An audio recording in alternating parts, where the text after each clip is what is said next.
Hi, welcome to Midnight Whisper Stories, where every night hides a new nightmare. I am the creator behind this channel, and every story he is written, designed, and edited by me. I make these tales to give you chills, escape, and a reason to keep the lights on. Stay till the end. You won't believe how this one ends. Story 1. Lights under the ice. The mayday call came from a boat that had been sitting dead in Kodiak Harbor for 3 years. And the voice screaming through the radio belonged to a captain who had been buried since 2002. My name is Lieutenant Marcus Webb, United States Coast Guard. I was stationed at Coast Guard Base Kodiak from 2004 to 2007. They responded to hundreds of distress calls. Sinking vessels, engine failures, medical emergencies, storms that try to kill everyone caught in them. I thought I heard every kind of fear a human voice could express. Then came the call on February 9th, 2005, the call that made me understand there are worse things than drowning in the Bering Sea. It was 3:47 a.m. I was on watch in the communication center. Quiet night. Most of the fleet was in port waiting out a winter storm system. Then the radio erupted with static and a voice screaming through the interference. The transmission was breaking up, but I caught fragments. Mayday, coordinates, something about lights, something about the ice. The voice was raw with terror, the kind of fear that strips away everything human and leaves only animal panic. I recorded the transmission and tried to respond, asked for identification, asked for vessel name and situation. The voice came back clearer for a moment. It identified itself as Captain James Howell of the fishing vessel Northern Star. He was taking on water. The hull was breaching. Something was coming through the ice, something with lights, something massive. Then the transmission ended with a sound I'll never forget. Metal tearing, not the groan of a hull buckling under pressure. This was violent, sudden, like something had ripped through steel plating with claws or teeth. Then silence. I immediately checked our database for Northern Star. Found it in our records. 72-foot fishing vessel, registered out of Kodiak. But here, it's where it got strange. According to our harbor records, Northern Star was sitting at Dock 12 in Kodiak Harbor. Had been there for 3 years. Unmanned. Abandoned. The boat had been impounded in 2002 after its owner and captain, James Howell, died of a heart attack while at sea. His crew brought the vessel back to port and it had sat there ever since. Tied up, empty, waiting for estate issues to be resolved. I flagged my supervisor, played him the recording. He went pale when he heard the captain's name. Called the harbor master immediately. Asked him to physically verify the Northern Star's position. The harbor master was back on the line in 10 minutes. The boat was exactly where it should be. Dock 12, dark, cold, no power, no heat, no way anyone could be broadcasting from it. But the mayday had come from those coordinates. The transmission signature matched Northern Star's registered radio equipment. And the voice, according to our records and the harbor master who known James Howell personally, was definitely the captain. My supervisor made the decision to investigate. He assembled a response team. Me, 2 petty officers, and a senior chief who worked search and rescue in Alaska for 15 years. We took a patrol boat across the harbor. The storm was building, wind gusting to 40 knots. Snow reducing visibility to maybe 50 yards. But the Northern Star was close. Less than a quarter mile from base. We found the boat exactly as described. Tied to Dock 12. Dark, the deck was covered in 3 years of accumulated snow and ice. No footprints. No signs of recent activity. No lights. No power. The boat was dead. Had been dead since 2002. We boarded carefully. The deck was treacherous. Ice everywhere. The wheelhouse door was frozen shut. We had to force it open with a pry bar. Inside, the temperature was barely above freezing. Everything was covered in frost. The radio equipment was powered off. Disconnected. Someone had pulled the main power cables 3 years ago to prevent battery drain. There was no way this radio had transmitted anything. No way anyone had sent that mayday. But they heard it, recorded it, had the coordinates, had the voice, had the terror. The senior chief, a guy named Morrison who seen everything the Alaska coast could throw at a sailor, looked uncomfortable. He suggested we check the rest of the vessel. Make sure no squatters had moved in, no homeless people using it for shelter. We searched the entire boat, cabins, engine room, hold, everything. The Northern Star was empty, abandoned, frozen, dead. No one could have been here. No one could have used that radio. But the call had happened. The recording proved it. We were about to leave when I noticed something. The hold access was open. Just slightly. The heavy hatch that led down to the fish storage area was cracked about 6 inches. Morrison said it should have been sealed. Said abandoned vessels were always locked down tight to prevent accidents. We pulled the hatch fully open and shined our lights down. The hold was dark, deeper than it should be. And I could hear something. A sound like breathing. Slow, heavy, rhythmic, coming from below. Morrison told us to stay topside. He'd check it out. But I followed. So did one of the petty officers, a young guy named Torres. We climbed down the ladder into the hold. Our flashlight beams cut through the darkness. The space was wrong. Bigger than the boat, its dimensions should allow. The walls seemed to extend beyond where the hull should be. And it was cold, colder than the wheelhouse, colder than the outside air, cold that hurt to breathe. Then we saw the ice. The floor of the hold wasn't wood or metal. It was ice, thick, clear ice that extended down into darkness. And beneath the ice, there were lights, pale blue-green lights, moving, shifting, like something luminescent was swimming under the frozen surface. Multiple lights, dozens of them, all moving in patterns, coordinated, intelligent. Torres stepped closer to the ice. Morrison shouted at him to stop. But Torres was mesmerized. He knelt down, pressed his face close to the ice, trying to see what was creating the lights. That is when the ice cracked. Not slowly, not a gradual fracture. It exploded. A section about 6 feet across shattered upward. Something came through, something massive, something that had been waiting. I only saw it for a second before Morrison tackled me backward. But that second burned into my memory. It was segmented, arthropod-like, covered in translucent plates that glowed with bioluminescence. It had too many limbs, too many joints, eyes that were just black voids surrounded by light-producing organs. And it was huge. The segment I saw was easily 8 feet across. The rest of it extended down into the dark water beneath the ice, down into depths that shouldn't exist inside a 72-foot fishing boat. Torres screamed. The thing had grabbed him. One of its limbs, ending in something between a claw and a mouth, had wrapped around his leg. It pulled. Torres slid across the ice toward the hole, toward the thing, toward the water that shouldn't be there. Morrison grabbed Torres, his arms. I grabbed his vest. We pulled. The creature pulled harder. Torres was screaming about the cold, about his leg freezing, about something injecting into him. His pants leg was covered in frost. Ice was spreading across his skin, flash freezing his flesh. The creature released him suddenly. Torres flew backward. Morrison and I scrambled up the ladder, dragging Torres with us. His leg was blackened, frostbitten, dead tissue spreading from where the thing had grabbed him. We got topside and radioed for immediate medical evacuation. While we waited, I looked back down into the hold. The lights were still there, moving, circling, and I could hear that sound again. Metal tearing, something massive moving through the ice. Something that existed in spaces that shouldn't be accessible from our reality. The medevac arrived within 15 minutes. They took Torres to the hospital. His leg was amputated below the knee. The frostbite damage was too extensive, too fast, like his entire leg had been exposed to liquid nitrogen. But the strange part was the tissue analysis. The dead flesh contained trace amounts of something, a compound the lab couldn't identify, something that lowered the freezing point of water to impossible levels, something that could flash freeze human tissue in seconds, something biological, something from a creature that shouldn't exist. We sealed the Northern Star, welded the hold hatch shut, posted guards. The Coast Guard Command wanted to investigate further, but Morrison argued against it. Said whatever was down there, whatever had come through the ice, it was beyond our operational scope, beyond our understanding. We needed specialists, scientists, people who understood things that defied normal biology. But before they could assemble a team, the Northern Star sank.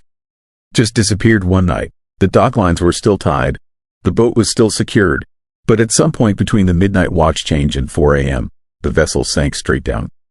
Went under without a sound, without a struggle, just descended into the harbor. When divers went down to investigate, they found nothing. No wreckage, no debris. The harbor floor at that location was only 40 feet deep. The Northern Star wasn't there. It had gone somewhere else, somewhere deeper, somewhere that connected to whatever space existed beneath that ice. I spent weeks researching, trying to understand what we encountered. I found references to similar incidents. Fishing vessels reporting strange lights under the ice. Boats sending mayday calls after they'd been abandoned. Voices of dead captains screaming about things coming through. Most reports were dismissed. written off as equipment malfunction or hoaxes. But I found a pattern. Every incident happened in the same general area. The waters around Kodiak, the Gulf of Alaska, the Bering Sea, places where the ocean is deep, where tectonic plates meet, where the seafloor drops away into trenches that extend miles down, places where things that live in absolute cold and crushing pressure might exist. Might occasionally find ways to reach up, to breach the ice, to grab whatever they can reach. The Mayday recording was analyzed by experts. Voice pattern analysis confirmed it was James Howell. The actual James Howell, not an imitation, not a recording playback. His voice, his speech patterns, his terror. But James Howell had been dead for 3 years.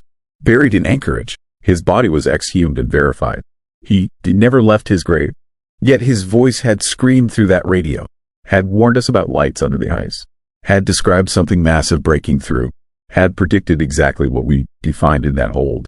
The theory that makes the most sense, if any of this makes sense, is that time works differently down there. In those deep places, those cold places where pressure and darkness create conditions we can to replicate, where things evolved in ways we can to comprehend. Maybe James Howell encountered something in 2002, something that grabbed him, took him down, and maybe death doesn't work the same way in those depths. Maybe consciousness continues, maybe souls or echoes or whatever we are when we die, maybe they get trapped, preserved in the cold, and maybe, sometimes they can reach back, can use old equipment, can send warnings, can scream through time about lights under the ice. I left the Coast Guard in 2007, couldn't to do it anymore, couldn't to respond to calls knowing what might be down there, what might be waiting beneath the ice, what might grab vessels and pull them into spaces that don't follow our rules. I live in Arizona now. Desert, heat, no ice, no deep water, no fishing boats, but I still hear it sometimes. That sound, metal tearing, something massive moving through ice.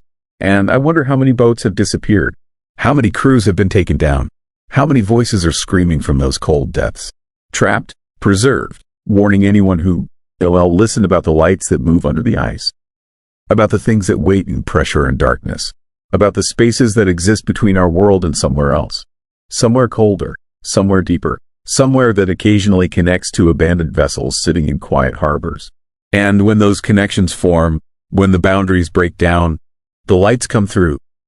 The things that live down there reach up, and people disappear into depths that shouldn't to exist inside 72-foot fishing boats. Torres survived, but his leg is gone, and he won. They talk about what he saw, what grabbed him, what injected him with compounds that froze his flesh.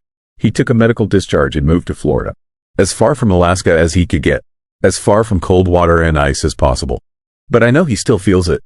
The cold, the pull, the connection to whatever exists down there. Because I feel it too.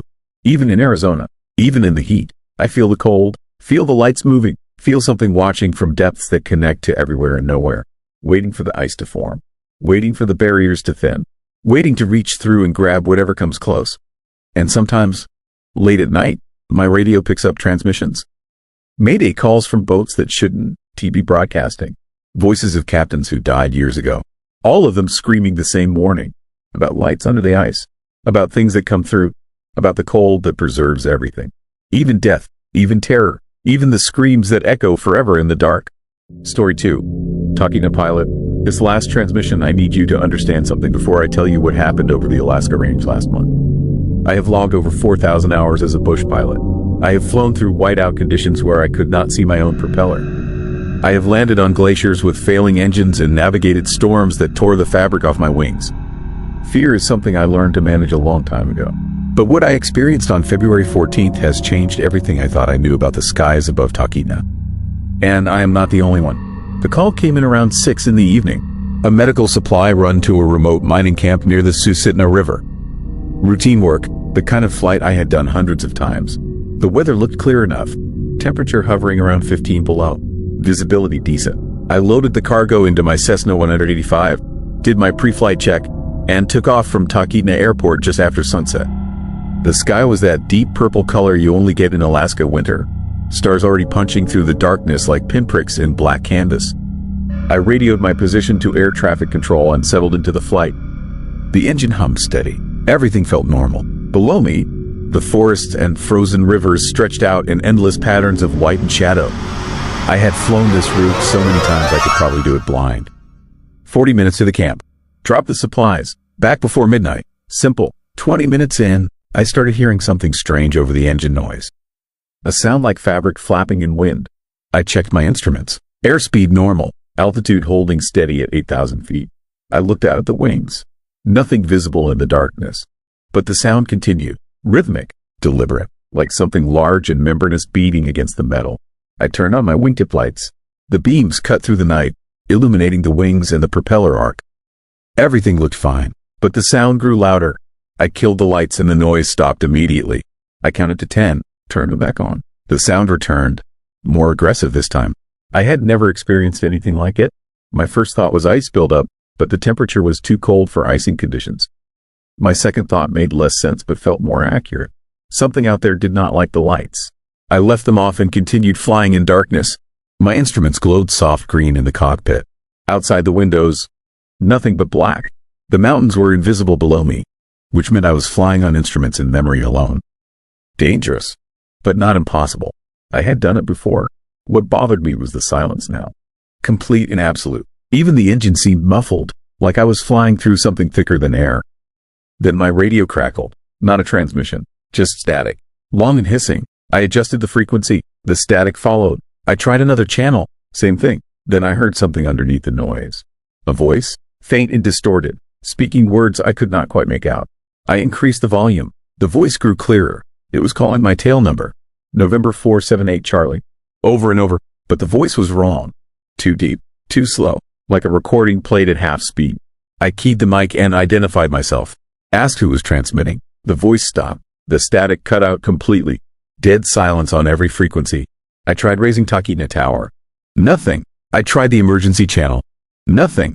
My radio had gone completely dark, but my electrical system showed normal. My navigation lights still worked. My instruments still glowed. Only the radio was dead. That is when I saw the first shadow. It moved across my left wing. Just a flicker of darkness against darkness. I thought maybe I had imagined it, but then it happened again. A shape, roughly human-sized, crawling from the fuselage toward the wingtip.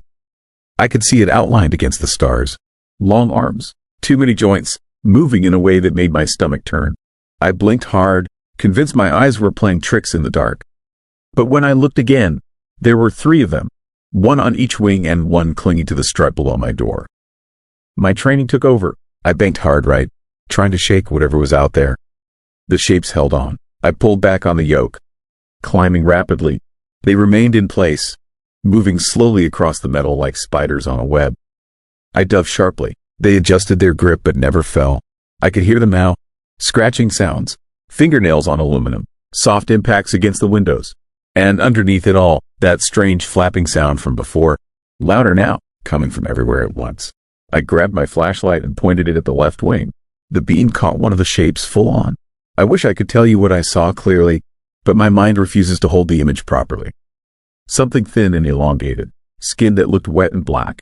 No face that I could recognize. Just a blank expanse where a head should be.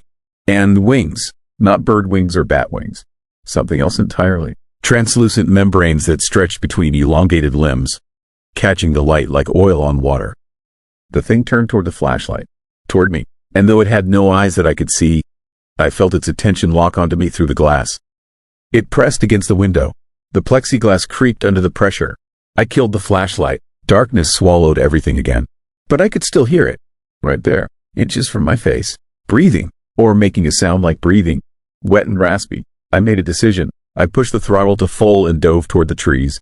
If I could get low enough, maybe I could scrape them off against the canopy.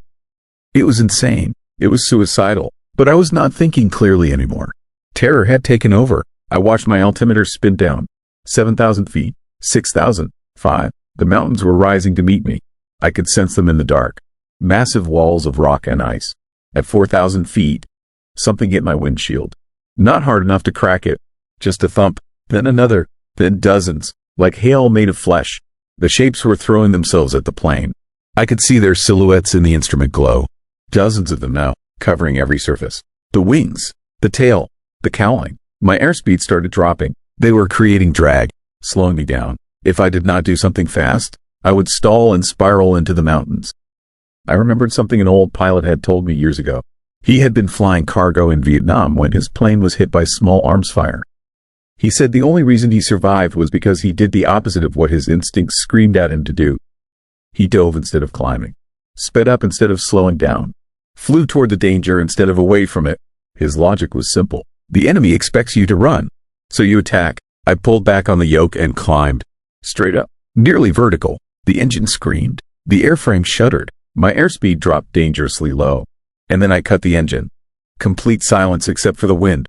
I let the plane hang there for one perfect moment at the apex of the climb. Weightless, suspended. Then I rolled inverted and pushed into a dive, engine still dead. The plane fell like a stone, 2,000 feet per second. The shadows could not hold on. I felt them peeling away. Their scratching sounds faded. The flapping noise disappeared. At 2,000 feet, I fired the engine back up and pulled out of the dive. My wings were clear. The windshield was clean. I was alone in the cockpit again. I leveled off and took stock. Everything seemed functional. I still had no radio. My GPS showed me about 30 miles off course, deep in terrain I did not recognize. But I was alive and flying. I turned toward what I hoped was west and climbed back to a safe altitude. My hands would not stop shaking. I kept checking the wings every few seconds, expecting to see those shapes returning. But the sky remained empty. Just stars and darkness and the distant glow of anchorage somewhere beyond the mountains. It took me an hour to find Talkeetna. I landed hard, my nerves shot, my judgment compromised. The tower had been trying to reach me for 90 minutes. My radio had simply stopped transmitting and receiving. No explanation. When I told them what happened, they were silent for a long time. Then the controller asked me if I had been drinking. I had not. He suggested I get some rest and file a report in the morning. I did not file a report. Instead, I started asking questions. Quiet questions to other pilots. Old-timers who had flown the Alaska range for decades. Most of them laughed it off, blamed the darkness and isolation. One pilot did not laugh. He was in his 70s, retired from flying but still hanging around the airport. He pulled me aside and asked me exactly where I had been when it happened. I showed him on a map. He nodded slowly and told me about a pilot named Jack Hendricks. Jack disappeared in 1978. He was flying a supply run to the same mining area I had been heading to. Clear weather, experienced pilot. He radioed his position, then said something strange. He described shadows dancing on the wings, said they were keeping pace with the plane.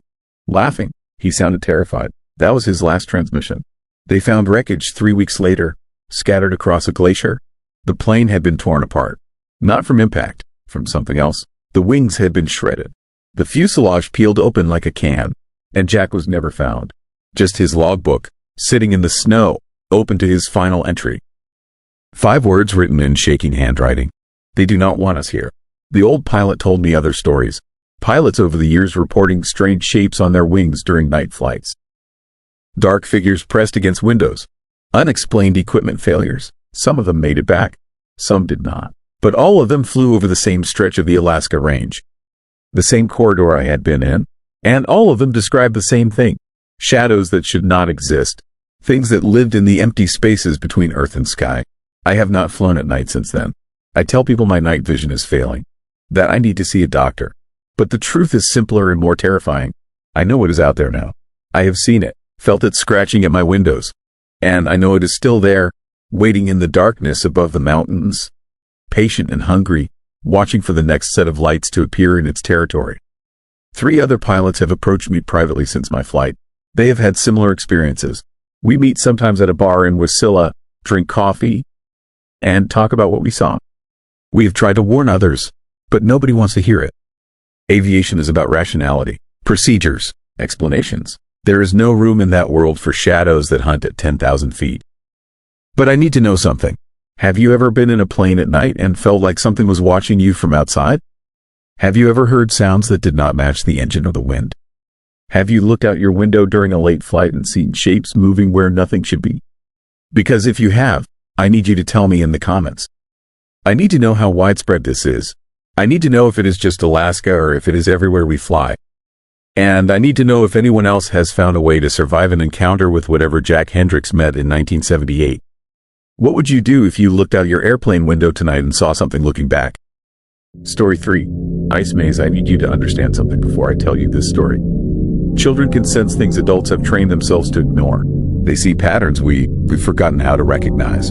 And sometimes, when they build something, we're not really building it at all. We're just giving shape to something that was already there, waiting. My son disappeared into an ice maze in Cordova, Alaska on February 9th, 2024. He was 10 years old. His name was Michael. I'm using past tense because I thought, do you know if the boy who came back 3 days later is really him anymore?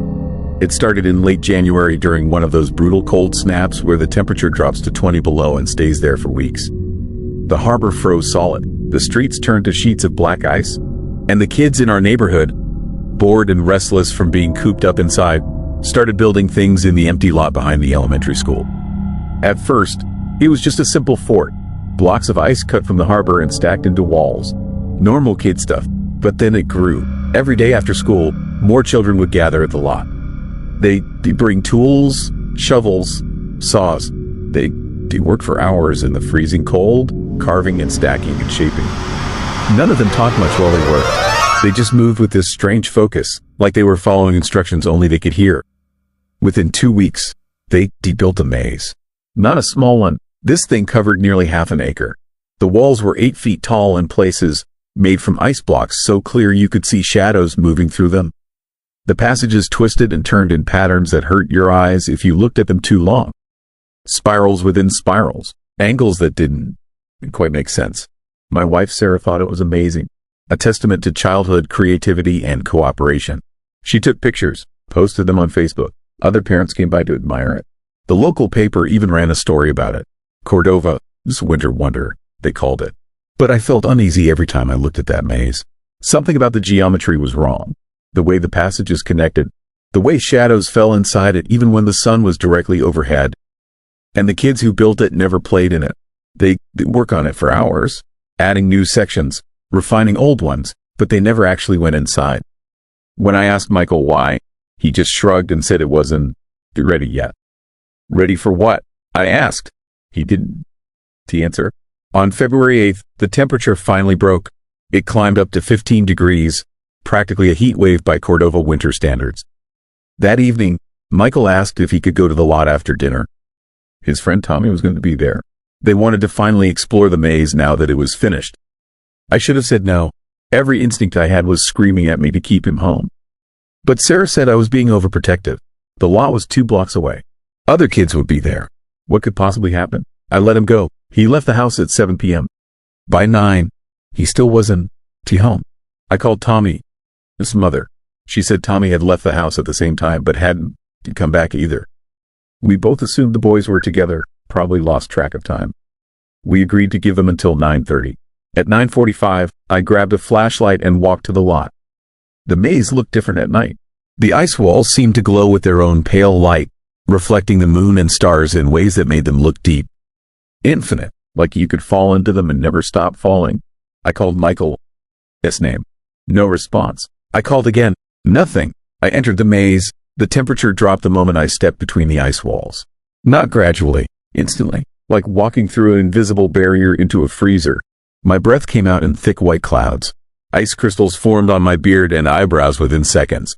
The walls on either side of me were so clear I could see through them into adjacent passages, but the reflections made it impossible to tell which passages were real and which were just images bouncing back and forth between the ice. I followed the main path, calling Michael, his name every few steps. The maze twisted left, then right, then left again. I tried to keep track of my turns but quickly lost count. The passages all looked the same. After 10 minutes, I realized I couldn't see the entrance anymore. The walls stretched in every direction, glowing softly, creating shadows that moved when I wasn't looking directly at them. That's when I heard the laughter. Children. It's laughter, distant, echoing, coming from somewhere deep inside the maze. I moved toward the sound, walking faster now. The laughter would fade, then return from a different direction. I turned to follow it and it would shift again. After 20 minutes of chasing that sound through the frozen corridors, I started to panic. The walls were changing. I am certain of it. Passages I walked through minutes before were gone. New corridors appeared where there had been dead ends. The maze was rearranging itself around me, leading me deeper, keeping me confused. I tried to retrace my steps and found myself in sections I never seen before. Ice formations jutted from the walls at impossible angles. Frozen shapes that almost looked like faces pressed against the ice from the inside. I heard Michael's voice, clear and close. "Dad, look at this." I spun around. He was standing in a passage about 20 feet away, barely visible through the translucent walls. Tommy was with him. Both boys were staring at something I couldn't see, their faces lit by a pale blue glow. I shouted his name and ran toward them, but when I reached the spot where they'd been standing, they were gone. The passage was empty, just more ice walls stretching in every direction. I spent 3 more hours in that maze before I finally stumbled out. The police were already there. Sarah was hysterical. A search party was forming. I tried to explain what I'd seen, how the passages changed, how I heard the boys but couldn't reach them. The officers looked at me like I was in shock. They said the cold could do strange things to perception, make you see things that weren't there. They searched the maze for 2 days. Brought in dogs, thermal imaging equipment, everything. The dogs wouldn't enter the maze. They'd get close to the entrance, whimper, and back away. The thermal cameras showed cold spots throughout the structure. Not regular cold, absolute zero cold, temperatures that shouldn't exist in nature. In some sections, the cameras just stopped working. The screens would fill with static or show impossible images, corridors that led into darkness, shapes moving through the ice. They never found Michael or Tommy. On the 3rd day, the temperature rose above freezing for the first time in weeks. The maze started to melt. Water ran through the streets and rivers. The ice walls collapsed. Within 6 hours, there was nothing left but puddles and a few scattered ice chunks. The boys walked out of the lot that evening. They were soaking wet, covered in melted ice, but otherwise unharmed. No frostbite, no hypothermia. They looked exactly the same as when they entered 3 days before. The doctors couldn't explain it. They should have been dead, frozen solid, but their body temperature was normal. Their vital signs were perfect. I hugged Michael until he asked me to stop. He seemed confused by all the attention, confused by the fact that we thought he'd been missing. According to him, he and Tommy had only been in the maze for about 20 minutes. They explored for a while, got a little turned around, then found their way out. No big deal. But here is the thing. Michael is different now. Small ways at first. He stopped playing video games. Said they didn't make sense anymore. He'd sit in his room for hours, drawing patterns on paper. Spirals and angles and geometric shapes that made my eyes hurt to look at. When I asked what he was drawing, he said he was trying to remember the deeper sections. The parts of the maze that went down, into the ice, into the ground beneath the lot. He said there were rooms down there, chambers carved into the permafrost, ancient spaces that had been there long before Cordova existed, before Alaska was Alaska. The maze on the surface was just the entrance. The real structure was below, and it was huge. Miles of frozen corridors extending into the earth, places where the ice was so old it had turned black, where things were frozen inside it, preserved, waiting. He won. Tell me what things. Tommy's parents moved to Oregon 3 weeks ago, packed up overnight and left without saying goodbye. His mother called me once from their new house. She was crying. She said Tommy had stopped sleeping. He'd stand at his bedroom window all night, staring north toward Alaska, toward Cordova. Sometimes she'd hear him whispering to himself, coordinates, directions, instructions for building something. Michael has started spending time in the basement. I found him down there yesterday, in the dark, pressing his hands against the concrete floor. He said he could feel it, the cold, moving beneath the house, spreading. He said the maze never really melted. It just went underground. It has always been underground. The children didn't build it. They just revealed it, gave it a shape that people could see. And now it is spreading through the permafrost, through the frozen ground, moving beneath Cordova like a living thing, growing, expanding, waiting for the next cold snap. The next group of children who will feel the call to build, to dig, to open new entrances. Last night, I heard Michael laughing in his sleep. That same distant, echoing laughter I heard in the maze. When I checked on him, his room was freezing. Ice crystals covered the windows. Frost patterns on the walls. Complex patterns. Like maps, like blueprints. This morning, I found a drawing on the kitchen table. Michael must have left it there before school. It shows our neighborhood, every house, every street. But underneath the surface drawing, rendered in careful detail, is another structure. Passages, chambers, a vast frozen network spreading beneath the entire town. And at the center, Directly under our house is a large space labeled in Michael's handwriting. The heart. I called Sarah at work, told her we need to leave Cordova today. Now, she thinks I am having a breakdown. She wants me to see a therapist. She doesn't. Do you understand that our son, I said, our son anymore? Or maybe he is, but he is something else too now. Something that belonged to the ice. Something that came back with him from those deeper sections. The temperature is dropping again. The forecast says we re-in for another cold snap. Below zero for at least 2 weeks. And yesterday, I saw children gathering in the empty lot. Different children. New ones. They were bringing tools, shovels, saws. They were starting to dig through the melted earth, down to where the permafrost never thaws. Building something, or uncovering something. I am not sure that's a difference anymore. Michael asked if he could go join them after school today. I said no. He just smiled at me. That same distant smile he has had since he came back. He said it didn't matter. The maze would find him when it was ready. It finds everyone eventually. They've been inside. Once you walked those deeper passages, you remarked. Connected. Part of the structure. I'm writing this because I need someone to know what is happening here. In case we dawn to make it out. In case the cold comes and the children finish digging and those frozen chambers beneath Cordova open wide and release whatever has been waiting down there for thousands of years. If you have kids and they start building things in the winter, watch them closely. Watch what they build. And if they create patterns that hurt your eyes, angles that don't make sense, structures that seem to change when you not looking, to let them go inside. To let them explore. Because some mazes to have exits. Some passages only lead deeper. And once you walk far enough into the cold walks back out with you. So here is my question. If your child came home after 3 days in sub-zero temperatures without a scratch, without frostbite, without any logical explanation for survival, would you ask them where they really were? Would you want to know what they saw in the deepest parts of the ice? Or would you try to pretend everything was normal, even as they stopped being the person you know? Think about that, because the ice is patient, and it is always spreading. Story 4. Homer Harbor ghost ship. The fog rolled in so thick that night I could not see past the bow of my own boat. I have been commercial fishing out of Homer, Alaska for 18 years, and I thought I had seen every kind of weather the Gulf could throw at me. But what emerged from that wall of gray on March 9th was not weather. It was something that had no business existing in the same world as GPS systems and diesel engines. And the worst part is that I was not the only one who saw it. I need to back up for a moment. Homer sits at the end of the Kenai Peninsula, where Kachemak Bay opens into the Cook Inlet. The harbor is home to about 200 commercial fishing vessels. We know each other. We drink at the same bars. We fix each other's nets. When someone goes missing out there, we all feel it. 3 boats had vanished in the past 4 months.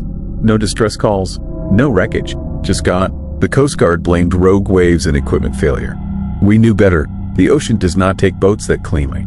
I was running solo that night, which I normally avoid. My deckhand had called in sick. But the weather forecast looked decent and I had crab pots to check about 15 miles out. I left the harbor just after 7 in the evening. The sun was already gone. In March, darkness comes early this far north. The water was calm, almost too calm, like black glass stretching in every direction. I reached my first pot around 8:30. The hydraulics groaned as I pulled it up. Empty. Completely empty. Not just no crabs. No bait either. The chicken I had wired inside was gone, but the wire was still twisted shut. Nothing had broken in. The bait had simply vanished. I checked the next pot. Same thing. Then the next. 6 pots in a row. All empty. All sealed. Thousands of dollars in bait just gone. That was when the fog appeared. It did not roll in gradually like normal fog. It materialized. One moment I could see stars. The next moment I was surrounded by a gray wall so dense my running lights barely penetrated 3 feet. The temperature dropped 20 degrees in seconds. My breath turned to steam. Ice started forming on the railings. I had never seen marine fog do that before. I fired up the radar. It showed nothing but static. I tried the GPS. The screen flickered and went dark. I checked my radio. Dead. Every electronic system on the boat was failing simultaneously. Even my depth finder was giving impossible readings. 1 second it showed 200 feet of water beneath me. The next it showed nothing, like I was floating over an abyss. I grabbed my spotlight and swept it across the fog. The beam caught something, a shape, massive and dark, maybe 100 yards off my port side. At first I thought it was a rock formation, but rocks do not move. This thing was drifting, silent, no engine noise, no sound at all except the gentle lap of water against its hull. Because that is what it was. A hull, the side of a ship. But wrong. All wrong. The vessel was wooden. I could see the planks in my spotlight beam. Old planks, blackened with age and salt rot. Barnacles covered every surface. The wood looked soft and waterlogged, like it should have fallen apart decades ago. But it held together. And it was huge, easily 200 feet long. 3 masts rising into the fog. Their rigging hanging in rotten tangles. No lights, no movement, just drifting through the water like it had all the time in the world. I cut my engine. Training told me to get away. Every instinct screamed at me to turn around and run, but something else held me there. Curiosity, maybe. Or the sick fascination you feel when you see a car accident and cannot look away. I let my boat drift closer. The spotlight illuminated more details. A name on the bow. Painted letters. Faded and peeling, but still visible. The Evangeline. Below that, a date. 1912. I knew that name. Every fisherman in Homer knew that name. The Evangeline was a whaling ship that disappeared in April of 1912 with 43 men aboard. She had left San Francisco heading for the Bering Sea. She was last seen rounding the Kenai Peninsula. A storm hit. She never made port. The Coast Guard searched for 3 weeks. Nothing. The ship and everyone on board simply vanished into the Gulf. But here she was, floating in the fog like she had never been gone. I should have radioed for help.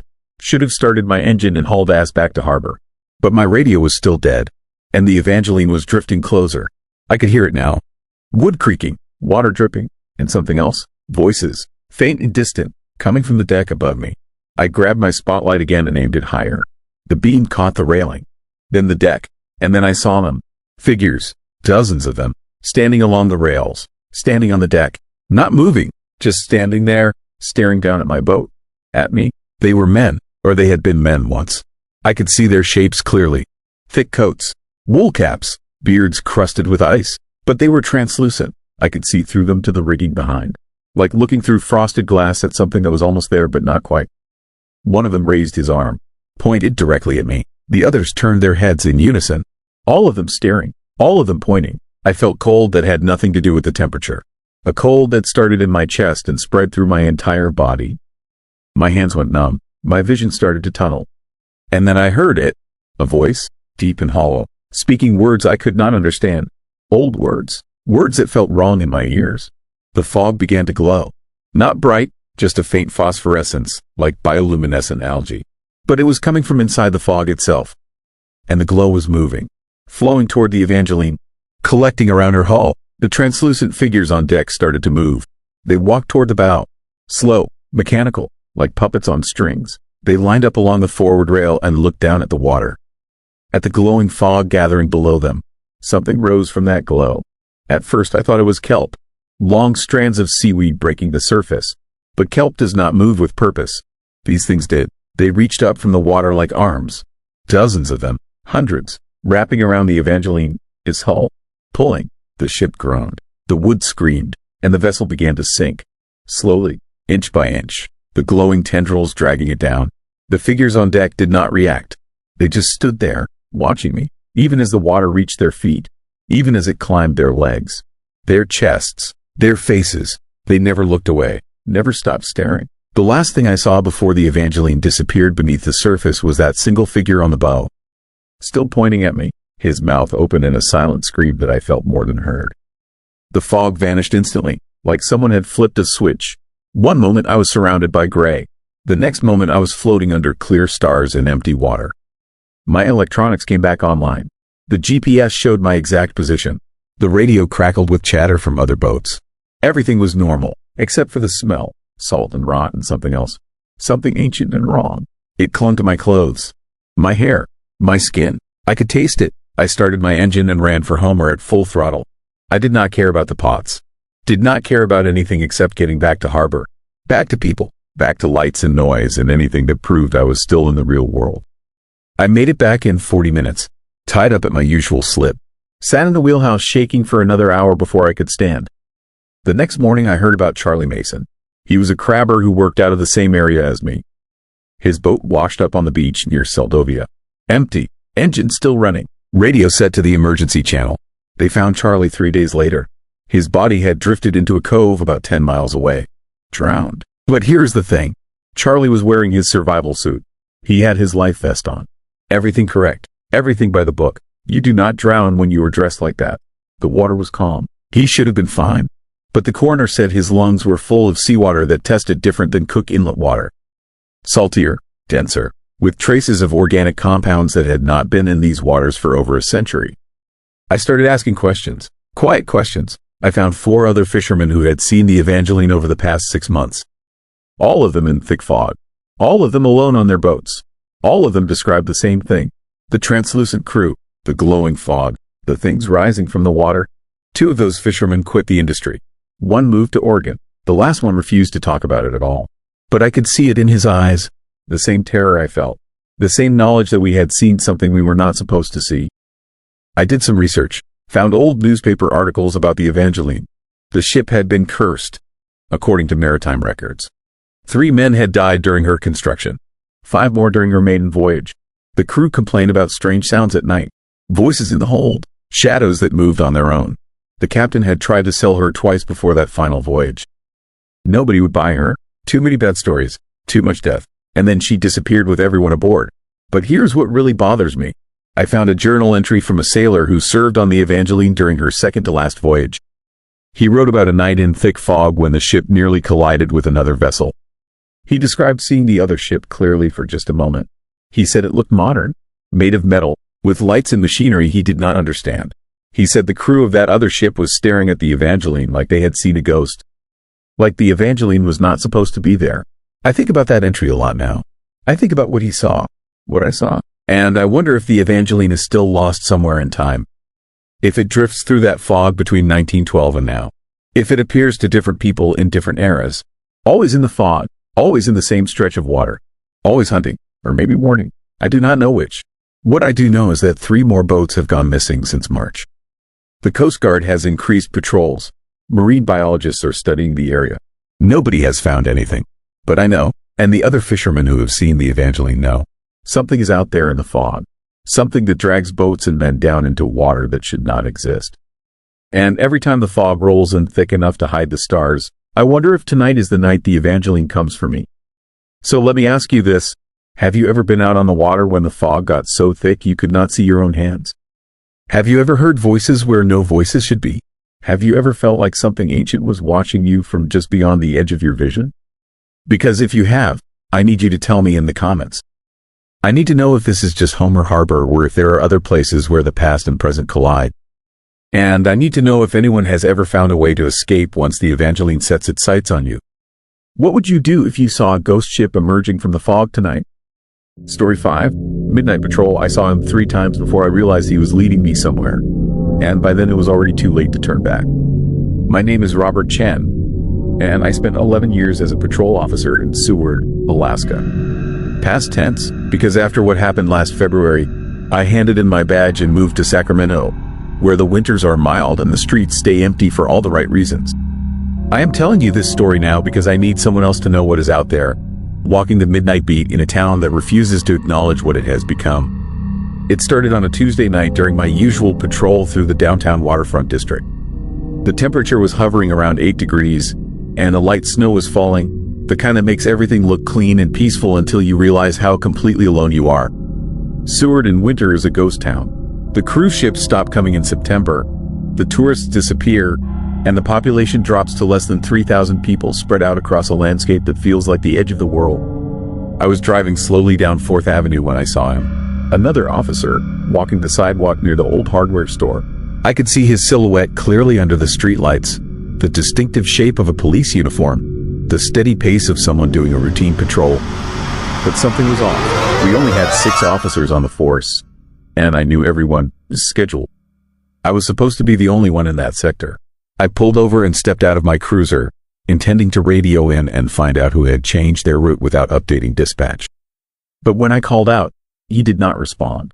He just kept walking, moving with mechanical precision down the empty street. I followed on foot, my boots crunching in the fresh snow, watching his back as he turned the corner onto Adams Street. That was when I noticed his uniform. It was wrong. The cut was different.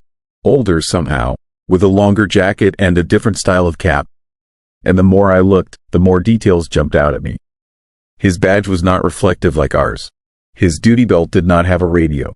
He was not wearing the kind of gear any modern officer would carry. I called out again, louder this time. He stopped walking. For a moment, he stood perfectly still at the intersection, and I had the strangest sensation that he was listening, considering whether to acknowledge me. Then he turned his head just enough that I could see his profile under the streetlight. His face was wrong, not disfigured or monstrous, but wrong in a way that made my stomach clench. It was too smooth, too uniform, like a photograph that had been retouched until all the human details had been erased. And his eyes, when they caught the light, reflected back at me like an animal, his eyes flat and empty. He turned away and kept walking, but now his pace had changed.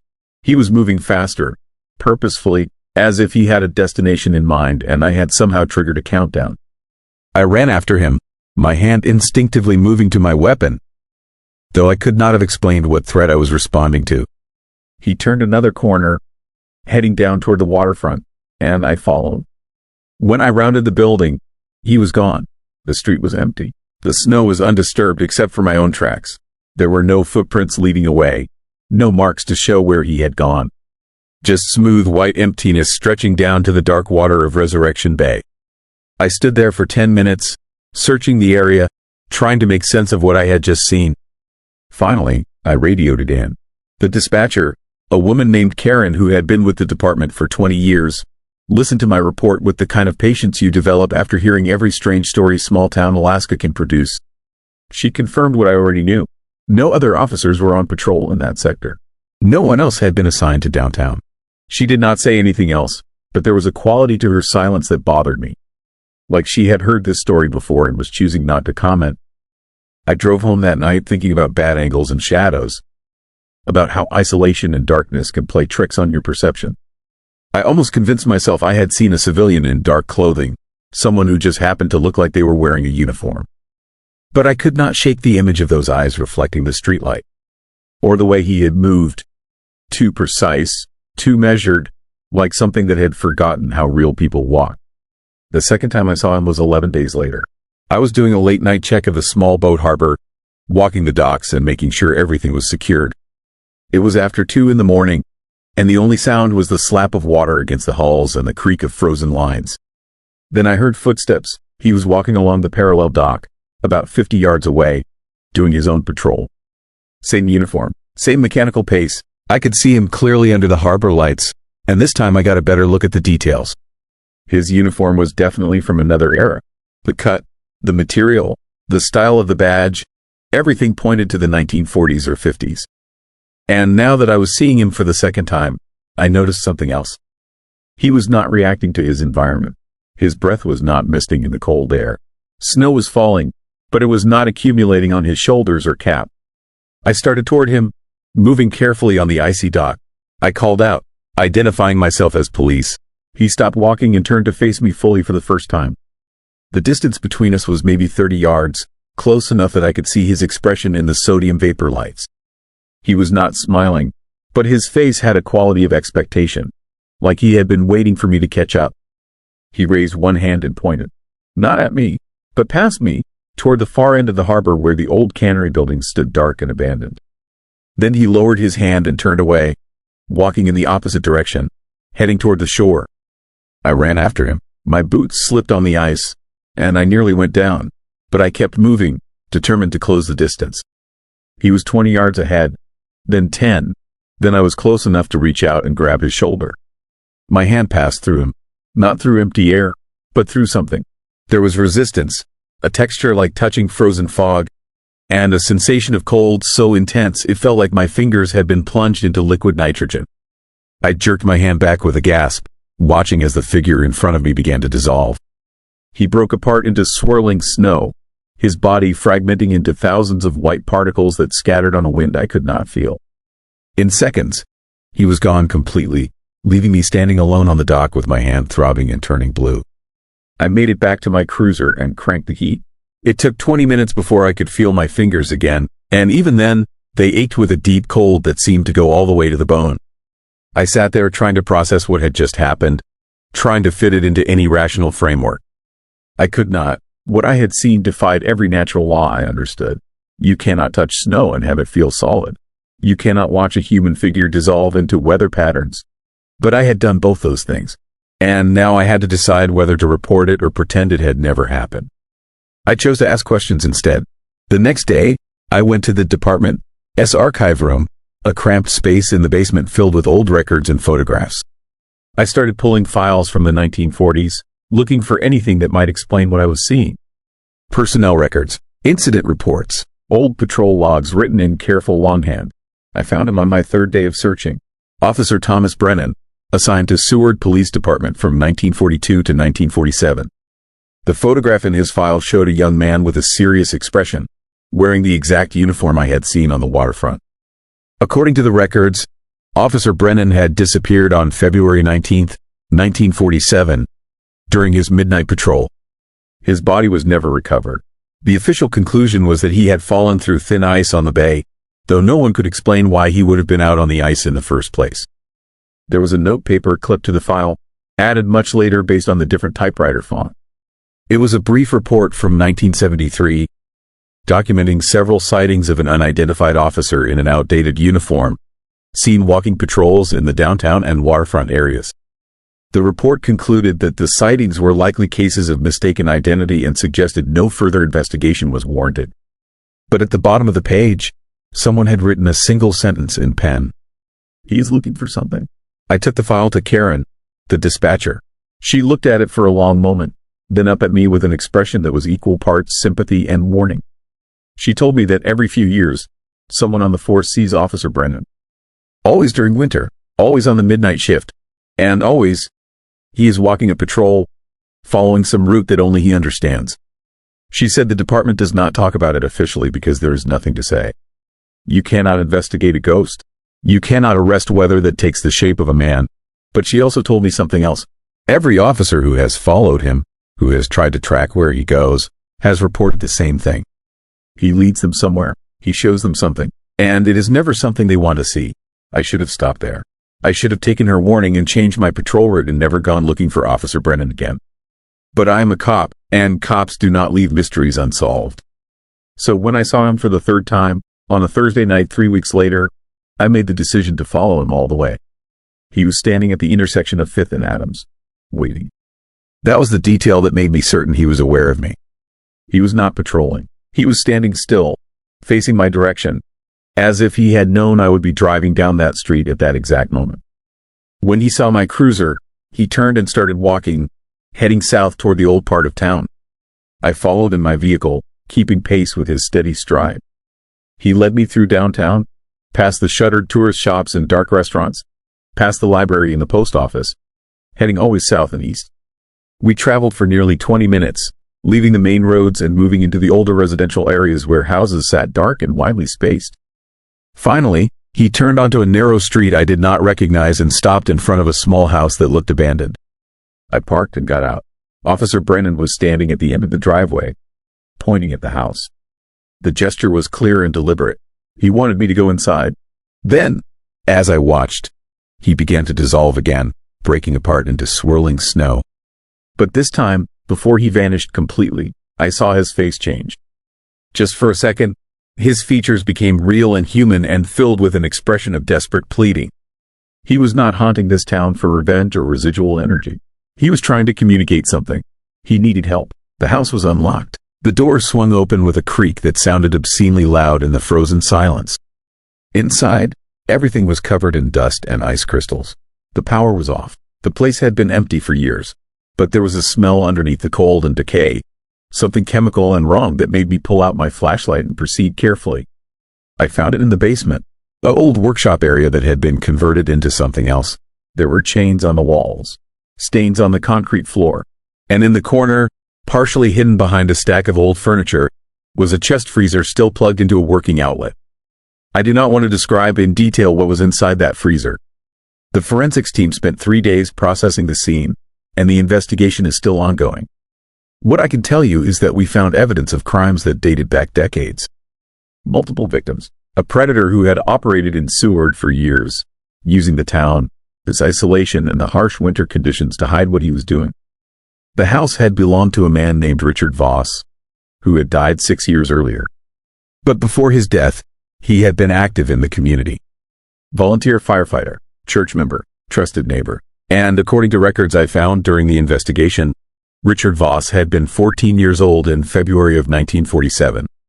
A boy who had been questioned briefly when Officer Thomas Brennan disappeared, because he had been one of the last people to see the officer alive. The pieces came together slowly, but they came together. Officer Brennan had been investigating something the night he vanished. He had gone somewhere he should not have gone, found something he should not have found. And Richard Voss, even as a teenager, had been clever enough and evil enough to make sure no one ever discovered what had happened. But somehow, Officer Brennan never stopped trying to tell people. He never stopped walking his beat, looking for someone who would follow him, who would let him lead them to the truth. It took 77 years, but he finally succeeded. I left the force 2 months after that night, not because I was traumatized or afraid, but because I realized something that I cannot unknow. Seward has other ghosts. Every town that old, that isolated, that shaped by violence and survival, has accumulations of the unfinished. And now that I have seen Officer Brennan, now that I know what he was and what he was trying to do, I see the others too. Figures standing at the edges of empty parking lots. Shadows moving through buildings that should be vacant. The town is full of the unquiet dead, all of them trying to communicate, to resolve, to finish what they started before the cold took them. I do not know if Officer Brennan has stopped his patrols now that his mission is complete. I do not know if finding justice allows you to rest, or if the patterns we establish in life follow us beyond death. I hope he is at peace. I hope he finally got to go home. But here's my question for you, and I want you to think carefully before you answer. If you saw someone who should not exist, doing something that made no sense, leading you toward a truth that had been hidden for decades, would you follow them? Would you trust a ghost to show you where the monsters are? Or would you look away and hope that someone else, someday, would be brave enough to see what you refuse to acknowledge? Because I followed him. And because of that, we stopped something that had been poisoning my town since before I was born. But I also learned that the world is stranger and darker than I ever wanted to believe. And some nights, when I cannot sleep, I wonder how many other ghosts are out there, walking their endless patrols, waiting for someone to notice them and follow where they lead. Would you follow? Or would you pretend you never saw them at all? Story 6. Footprints. What would you do if you walked into an empty building at 3 in the morning and found fresh footprints leading away from a room that has been locked for 89 years? Not adult footprints. Children, just footprints. Small and bare, pressed into the waxed floor like they'd just been made. Still glistening wet even though there is no water anywhere in sight. I am a janitor at Palmer Elementary School in Alaska, and I need to tell someone what I've been seeing during winter break. Because if I don't say it out loud, if I keep this locked inside my head, I think I'm going to lose my mind. My name is Marcus Webb. I am 47 years old. I worked the night shift at this school for 6 years. And 3 weeks ago, I learned that some buildings remember things they shouldn't. Some places hold on to tragedies so tightly that the past never really dies. It just waits. The school sits on a piece of land that most people in Palmer have tried to forget. Before Palmer Elementary was built in 1958, there was an orphanage here. The Matanuska Children's Home. It opened in 1932 during the Depression, when families were desperate and broke and sometimes couldn't feed all their kids. The orphanage took them in, gave them shelter, kept them warm during those brutal Alaska winters. Until February 14, 1935, when the building caught fire. 23 children died that night. The temperatures were 40 below zero. The doors were locked from the outside because the headmaster was paranoid about runaways. By the time anyone noticed the flames, it was too late. The fire department arrived to find the building fully engulfed. They could hear screaming from inside, children pounding on the windows. But the heat was so intense they couldn't get close enough to break through. The entire structure burned to the foundation. When they finally sifted through the ashes, they found the remains clustered near the doors and windows. The children had tried to escape. They clawed at the wood until their fingers broke. Some of them had frozen to death in the moments after the fire consumed their shelter. Their bodies found in the snow just outside the building, having somehow broken through only to die from exposure in seconds. The town buried the bodies in a mass grave at the cemetery. Tore down what was left of the orphanage. Nobody spoke about it much after that. When they built the elementary school 23 years later, they didn't put up a memorial. Didn't acknowledge what had happened here. They just poured a new foundation and tried to forget. But buildings remember, ground remembers, and children who die in terror done to always stay buried.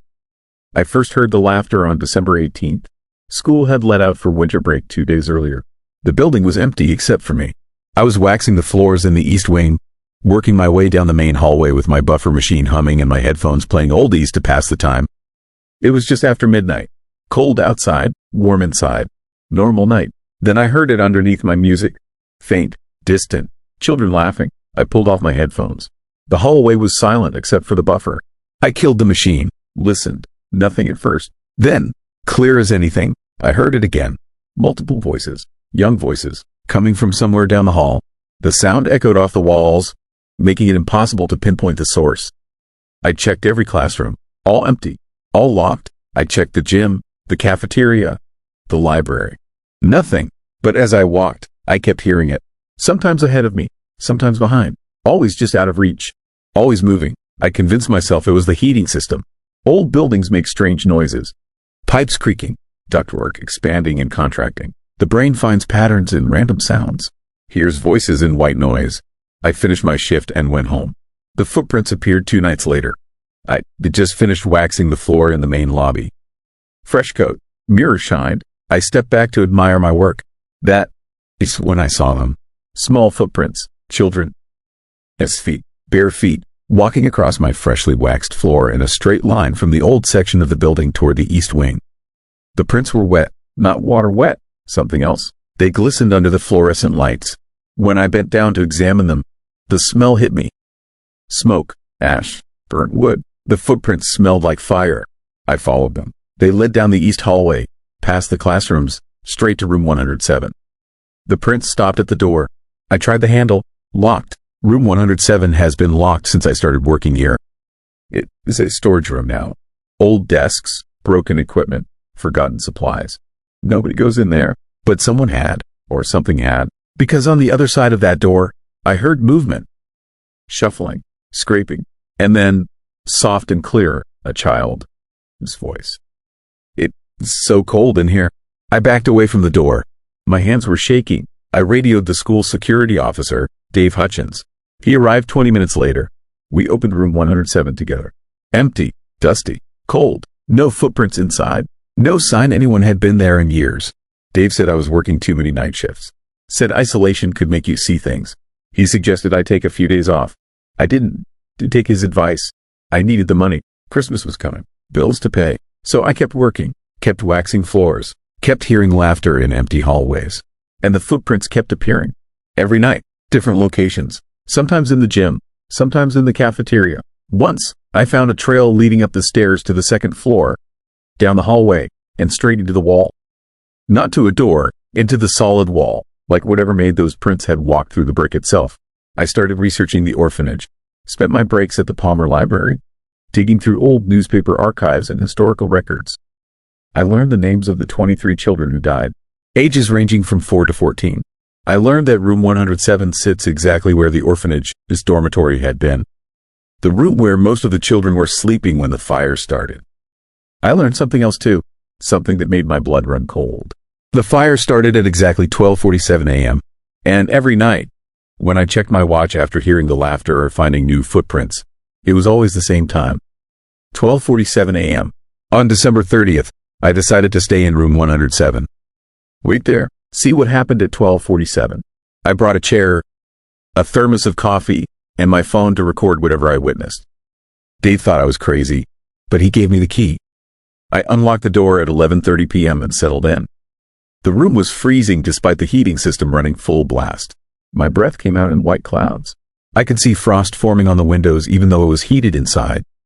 I set my phone to record and waited. At 12:30, the temperature dropped even further. I started shivering uncontrollably. The frost spread from the windows to the walls, to the floor. Within minutes, the entire room was coated in a thin layer of ice. At 12:45, I heard footsteps in the hallway outside. Small footsteps, running, then more, dozens of them, stampeding. And voices. Children. Yes, voices. Screaming. Crying. Begging for help. The door handle started to rattle. Someone was trying to get in. I stood up, my legs barely supporting me from the cold. The rattling became pounding, desperate pounding, like tiny fists hammering against the wood. The voices grew louder. Let us out. Please let us out. It's burning. Everything is burning. At exactly 12:47, the door flew open. Children poured into the room. Not solid children, translucent, flickering, like images projected onto smoke. But I could see their faces, terror-stricken faces. Their clothes were burning. Their skin was blistering. They ran past me, through me, and I felt each one as they passed. Felt their fear, their pain, their desperation. They clustered at the back wall, clawing at it, trying to break through, trying to escape a fire that had consumed them 89 years ago. Some of them turned to look at me. Their eyes were hollow, burned out, but I could feel them seeing me, recognizing me as someone living, someone who could help. The oldest girl, maybe 13 or 14, reached out toward me. Her hand passed through my chest. I felt cold so intense it stopped my heart for a moment. In that instant, I wasn't in the school anymore. I was in the orphanage. I could smell the smoke, feel the heat, hear the screaming. I watched the walls collapse, watched children pound on locked doors, watched the headmaster run away into the snow, abandoning them, watched 23 children die in absolute terror.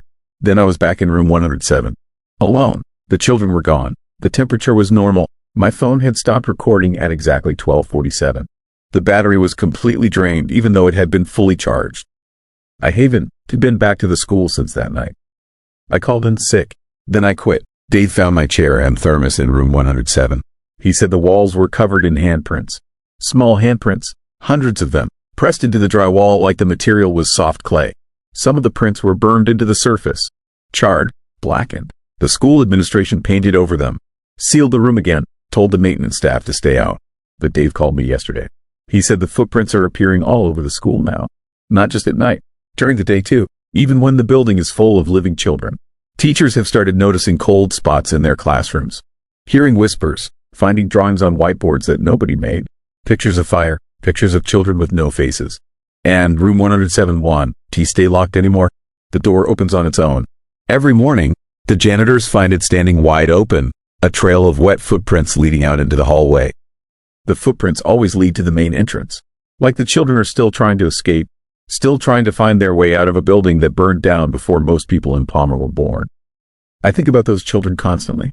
23 kids who died because an adult locked them in, who burned and froze and suffered while the town slept, who were buried and forgotten and built over. Nobody remembers their names now. Nobody visits their grave. They were just a footnote in Palmer's history. A tragedy people prefer not to discuss, but they haven't forgotten. They are still here, still trapped, still reliving that night over and over, still pounding on doors that will never open, still running through hallways looking for escape, still reaching out to the living, hoping someone will finally help them. I don't know if they can be helped.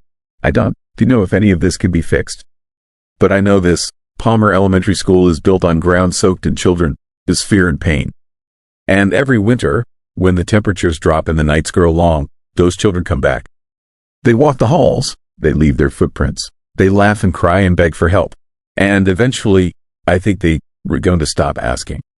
So here is my question for you. If you worked in a building where 23 children burned to death, and their ghosts were still trying to escape 89 years later, what would you do?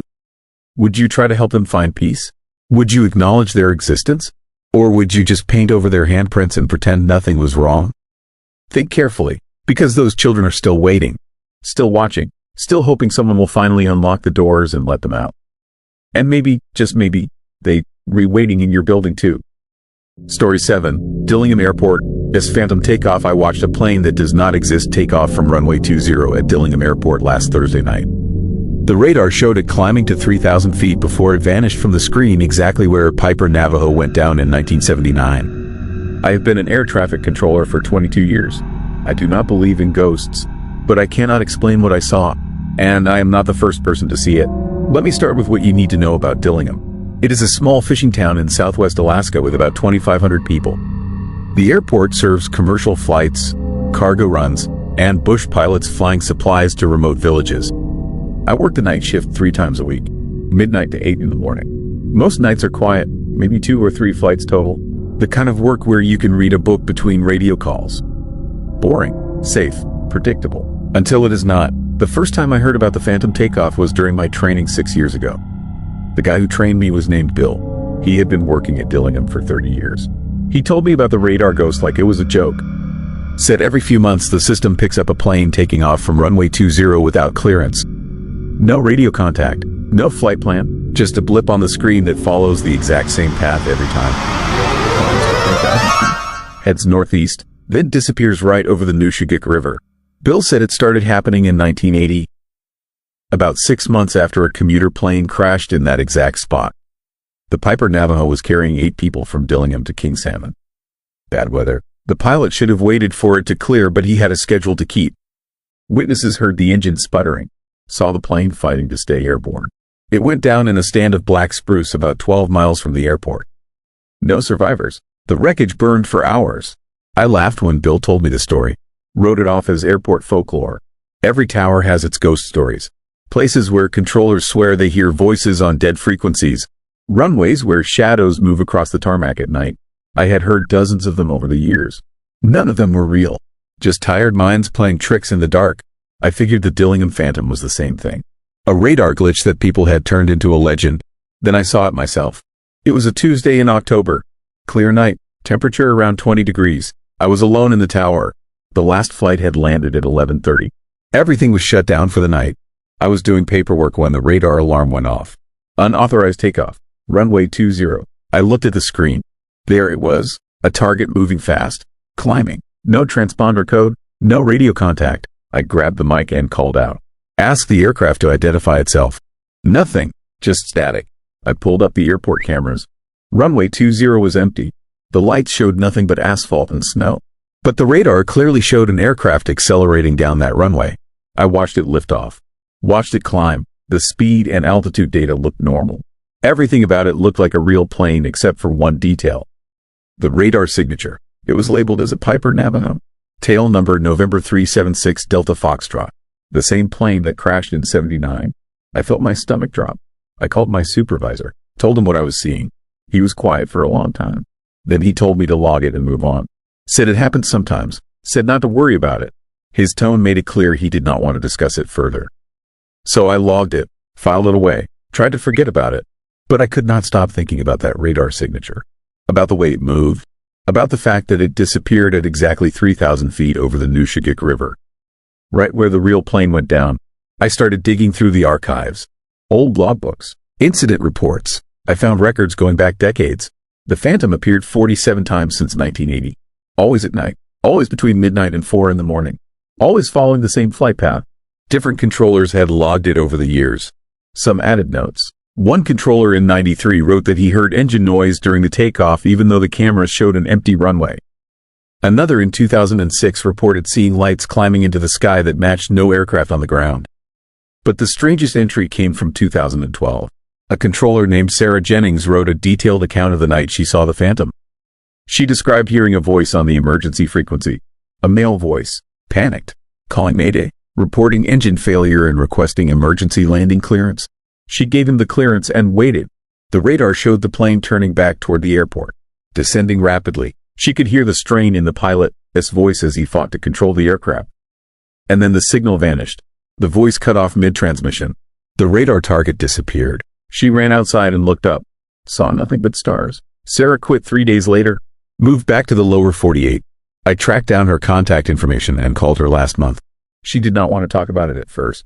But eventually she told me what she had not written in the report.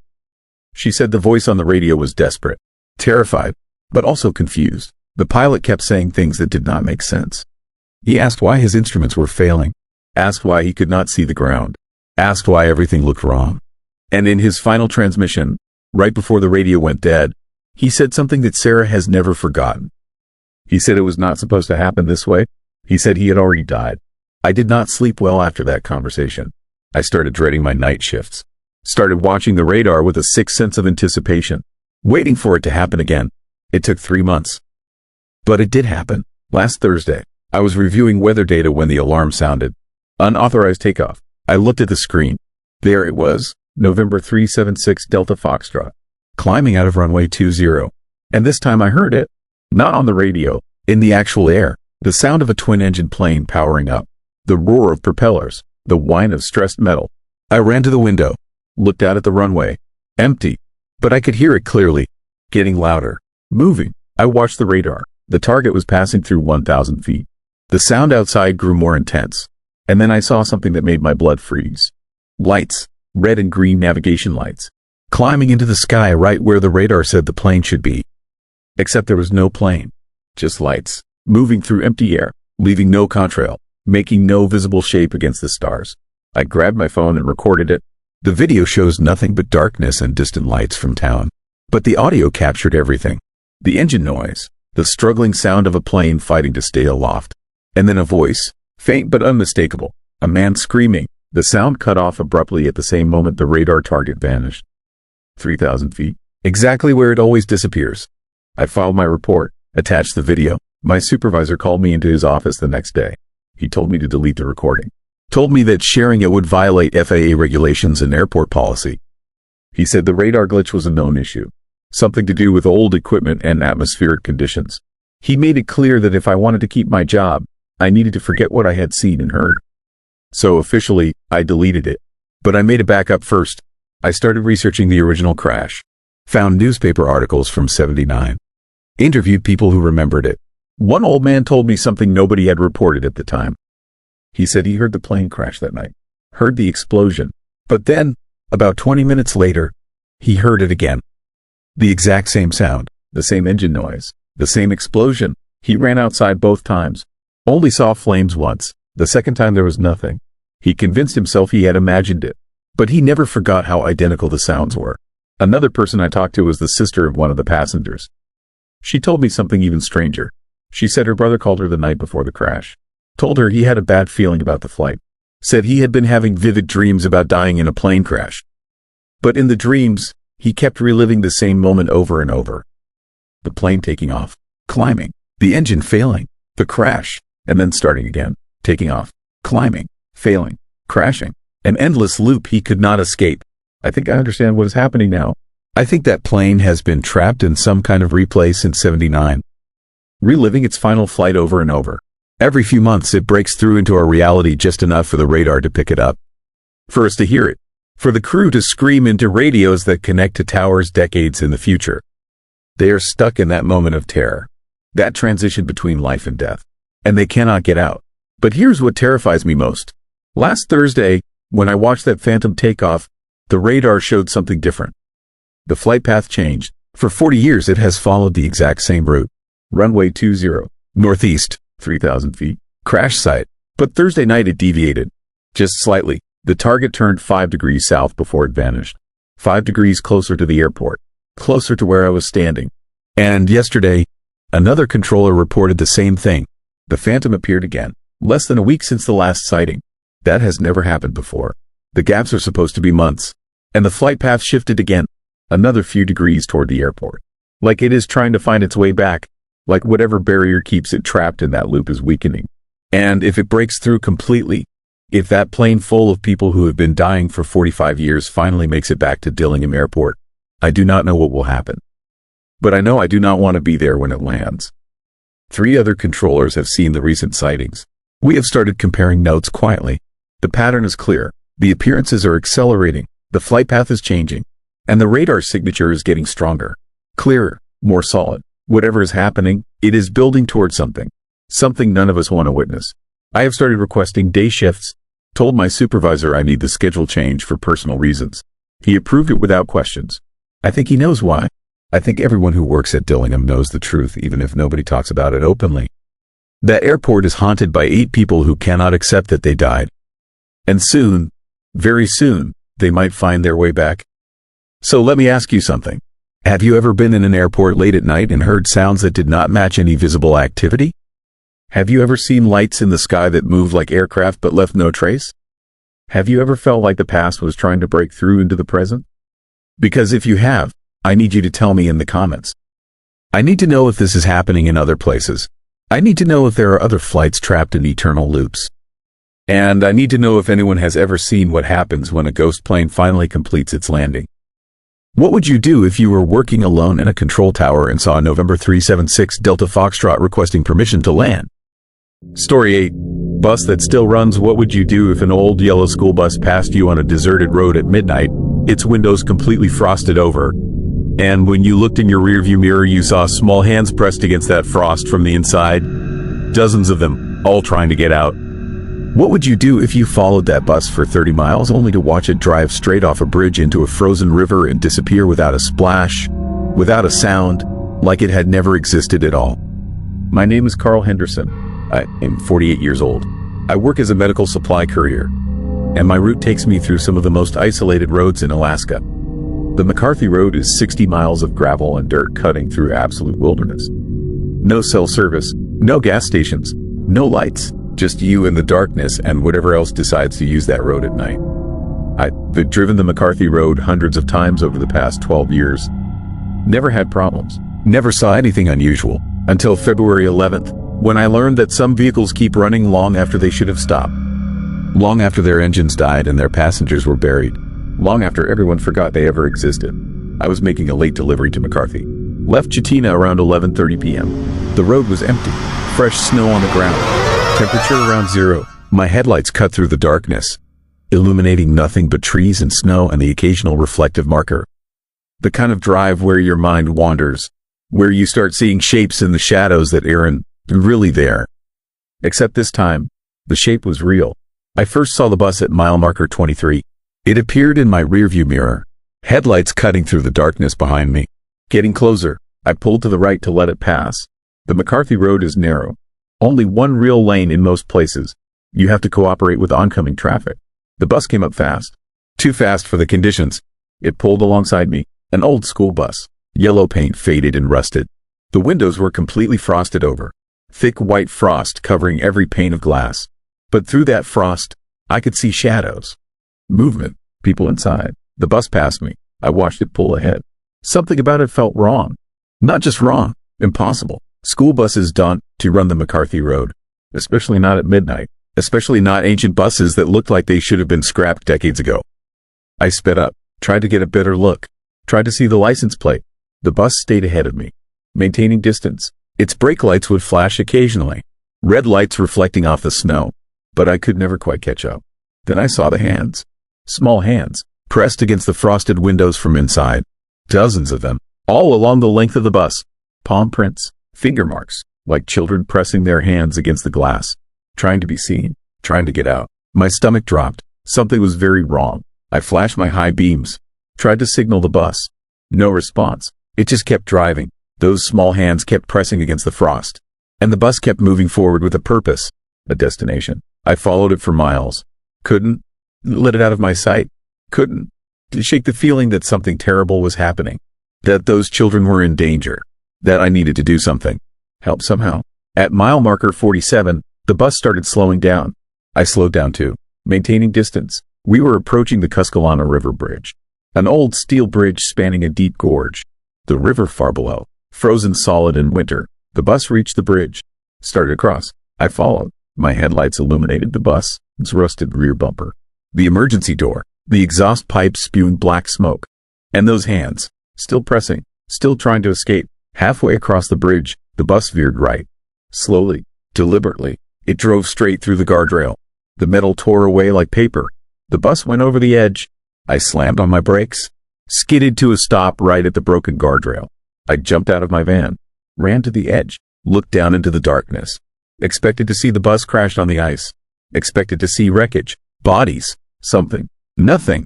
The river was intact. The ice was smooth. Undisturbed. No impact crater. No broken metal.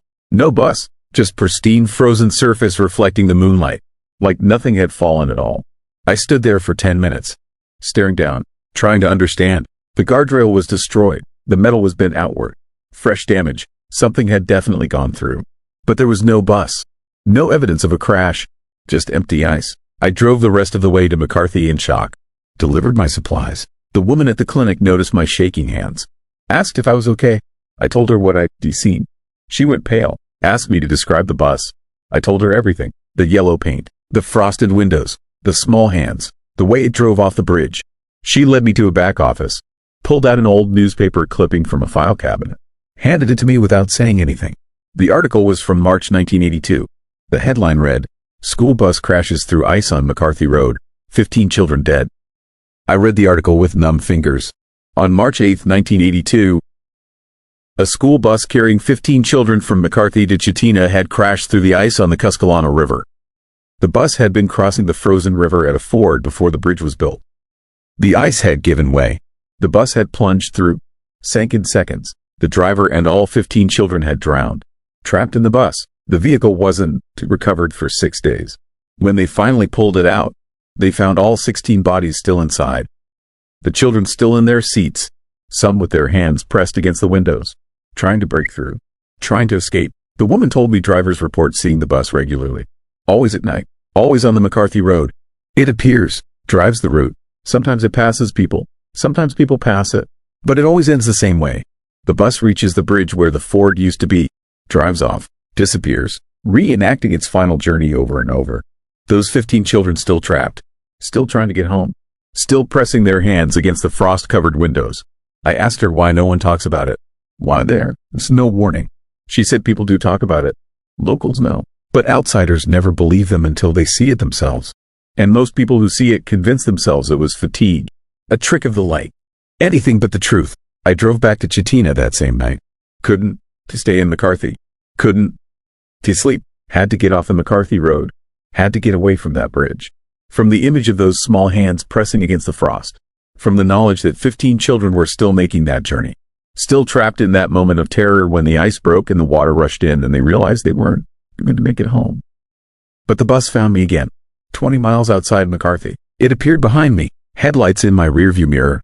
Coming up fast, I tried to speed up, get away, but my van couldn't match its speed. The bus pulled alongside me. This time, the frost on the windows was thinner. I could see through it, could see the children inside. 15 of them, all around 8 or 9 years old. All wearing winter coats from the 1980s. All staring straight ahead. Their faces were gray, lifeless, but their eyes were open, watching the road, waiting for home. The bus passed me, pulled ahead. I followed it. Couldn't to help myself. Couldn't to stop. The bus led me all the way to the bridge, reached the midpoint, turned, drove through the guardrail again, disappeared over the edge. I stopped, got out, looked down at the intact ice. Nothing there, never anything there, but this time, I saw something else. On the bridge surface, in the fresh snow, footprints, small footprints, dozens of them, leading from where the bus had gone over to the far side of the bridge. Like the children had gotten out, had walked away, were going somewhere. I followed the footprints. They led off the bridge, down the road, toward Chitina. I walked for a quarter mile. The prints continued, fresh, clear, small boots in the snow. 15 sets, all walking in a line, all heading the same direction. Then the footprints vanished, just stopped, like the children had evaporated mid-step. I stood there in the darkness, alone, surrounded by wilderness. And I understood the children weren't gone. They were still walking, still trying to get home, still following the route they'd taken every day before the ice broke and took them. I got back in my van, drove to Chitina, went to the local historical society, asked about the children, asked about their families. The curator showed me records. The 15 children had come from McCarthy. Small town, mining families. When they died, it destroyed the community. Most families left, couldn't to bear staying in the place their children had died trying to leave. The school closed. McCarthy nearly became a ghost town. The curator showed me photos of the children. School photos from 1981. 15 young faces, smiling, alive, full of future. He showed me photos from the recovery. The bus being pulled from the river, covered in ice, the windows still frosted from the children's last breaths. He told me something that made my skin crawl. The bodies were found in strange positions, not scattered by the impact, not floating. They were all standing, pressed against the windows, hands on the glass, like they'd been trying to get out even as the water filled the bus. Even as they drowned, even as the cold and dark took them, they kept trying, kept pushing against the glass, kept hoping someone would see them, save them, take them home. I've driven the McCarthy Road 6 more times since that night. Seen the bus 4 times. It always appears around mile marker 23. Always passes me. Always drives to the bridge. Always goes over. And always leaves those footprints in the snow. Footprints that lead down the road toward Chitina. toward home, toward families who left 42 years ago. Last week, I took a different approach. When the bus appeared, I didn't follow it to the bridge.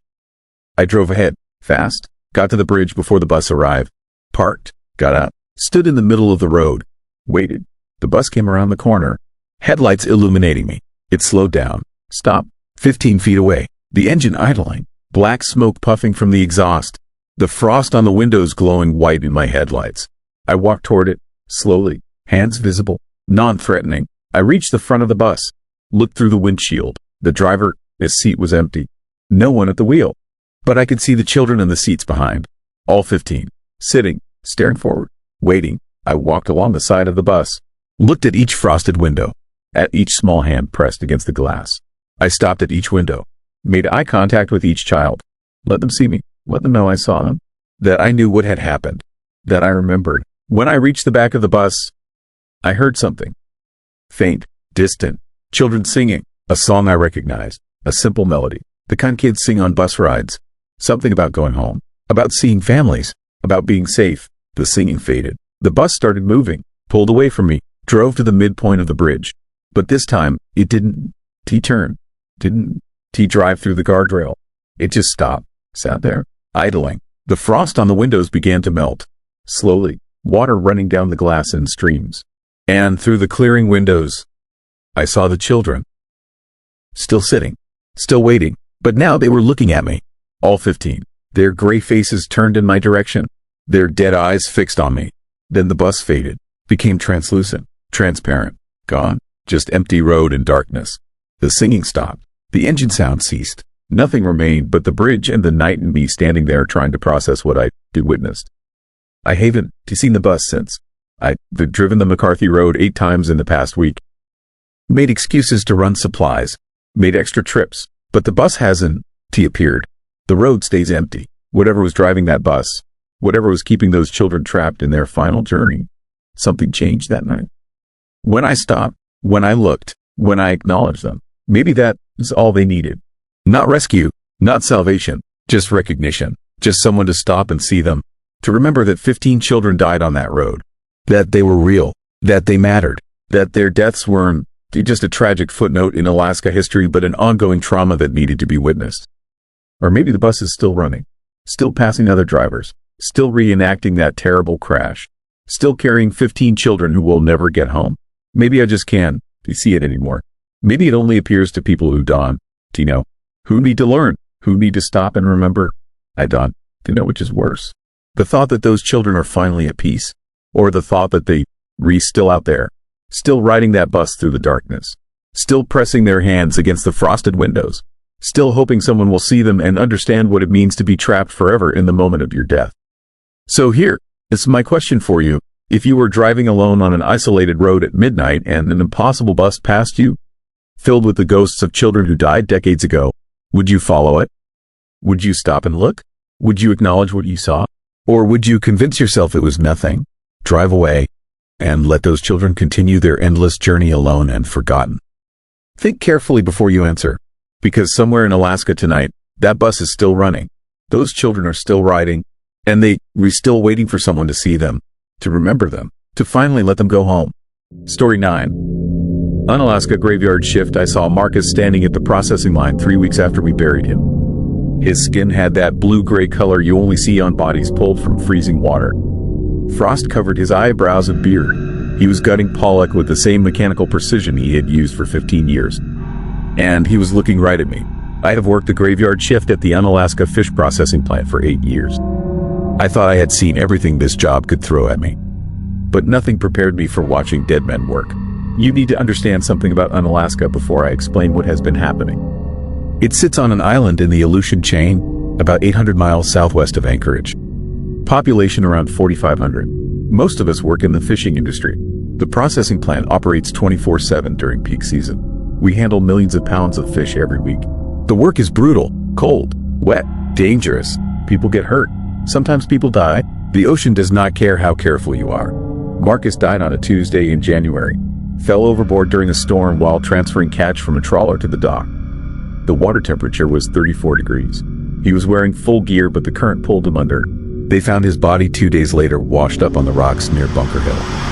He was 42, had a wife and 2 kids in Seattle. Good guy, never complained, always showed up for his shift. We had a service for him at the Russian Orthodox Church. Half the plant workers attended. Then we went back to work because that is what you do out here. You mourn and you move on. Except Marcus did not move on. The first person to see him was a woman named Rachel. She worked the overnight shift sorting fish by size. She came into the break room at 3 in the morning white as a sheet. Said she had seen Marcus at the far end of the processing line, just standing there, watching the fish move past on the conveyor. She called out to him. He did not respond. She walked closer. When she was about 10 feet away, she realized something was wrong with his skin. It looked frozen, covered in a thin layer of ice crystals that caught the fluorescent lights. His clothes were soaked. Water dripped from his jacket and pooled on the floor. She ran. We thought she was seeing things. Grief does strange stuff to your mind. Plus the night shift plays tricks on you. Long hours in cold buildings surrounded by the smell of fish and machine oil. Your eyes get tired. Your brain starts filling in gaps. We told her to take a few days off. She refused, said she knew what she saw. Said Marcus had looked directly at her before she ran. His eyes were open but empty, like looking into the windows of an abandoned house. 2 nights later, another worker saw him. This time it was a guy named Tom who ran one of the filleting machines. He was cleaning his station around 2 in the morning when he noticed someone working at the adjacent line. The line that had been shut down for maintenance. Tom walked over to tell whoever it was to get out. Then he recognized Marcus. Same blue skin, same frost, same wet clothes. Marcus was running the machine, pulling fish from a conveyor that was not moving, cutting them with motions that looked right but accomplished nothing. Tom backed away slowly, did not run, did not scream, just left the floor and went straight to the supervisor's office. The supervisor checked the cameras. The footage showed Tom standing alone near the broken machine. No one else in frame, but Tom swore he had watched Marcus working for at least 2 minutes. The supervisor sent him home, told him not to mention it to anyone. But word spreads fast in a plant this size. By the end of the week, everyone knew Marcus was showing up for shifts he would never work again. I did not believe it until I saw him myself.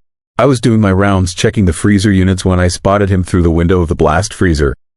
He was standing among the racks of frozen fish, completely still. His skin had gone past blue into something darker, almost black in places. Frost covered him so thick it looked like fur.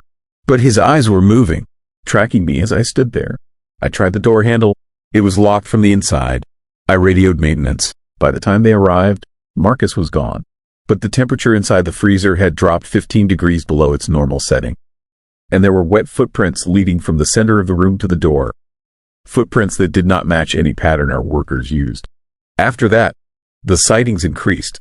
Marcus appeared at least once per shift, always in different locations, sometimes at the processing lines, sometimes in the cold storage areas, once in the bathroom, once in the cafeteria. He never interacted with anyone, never spoke, just performed tasks, phantom work, movements he had done thousands of times while alive.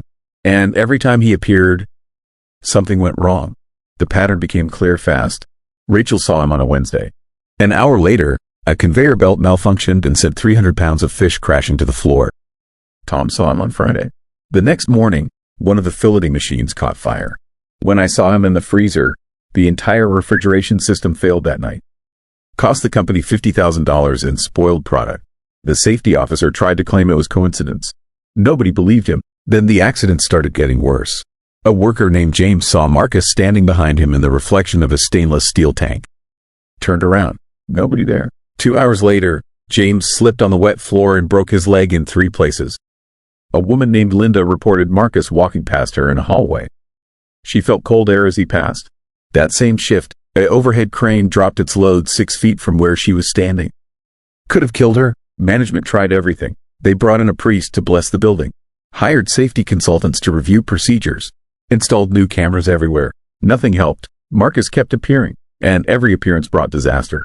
Workers started refusing to take the graveyard shift. Productivity dropped. The company threatened to fire anyone who talked about seeing ghosts. But you cannot fire half your workforce. I started researching, dug through old records, talked to people who had worked at the plant for decades, found out Marcus was not the first. Going back to 1987, when the plant first opened, there had been 7 workplace deaths. 3 people lost in the Bering Sea, 2 crushed by equipment, 1 heart attack on the floor, 1 hypothermia after getting locked in a freezer overnight. And according to old-timers, Every single one of them had been seen after they died. Working their shifts, moving through the building, appearing before accidents. One retired foreman told me something nobody else would. He said the plant was built on a site where a fishing vessel had wrecked in the 1800s. Dozens of men died. Their bodies were never recovered. The ocean had taken them and never given them back. He said the island had a reputation among the native population. A place where the boundary between life and death got thin. Where the ocean kept whatever it claimed. Where the dead stayed close to the work that had defined them. I wanted to quit. Wanted to leave on Alaska and never come back. But jobs like this are hard to find. The pay is good. I had bills. So I kept working. Kept my head down. Avoided being alone. And I watched for Marcus. Because I knew he was coming for me eventually. I had seen him. I was marked. It happened 3 nights ago. I was in the maintenance bay checking a broken pump. The building was nearly empty. Just skeleton crew for the overnight. I heard footsteps behind me. Wet. Slapping. I turned. Marcus stood 15 feet away. He looked worse than before. The frost had spread across his entire body.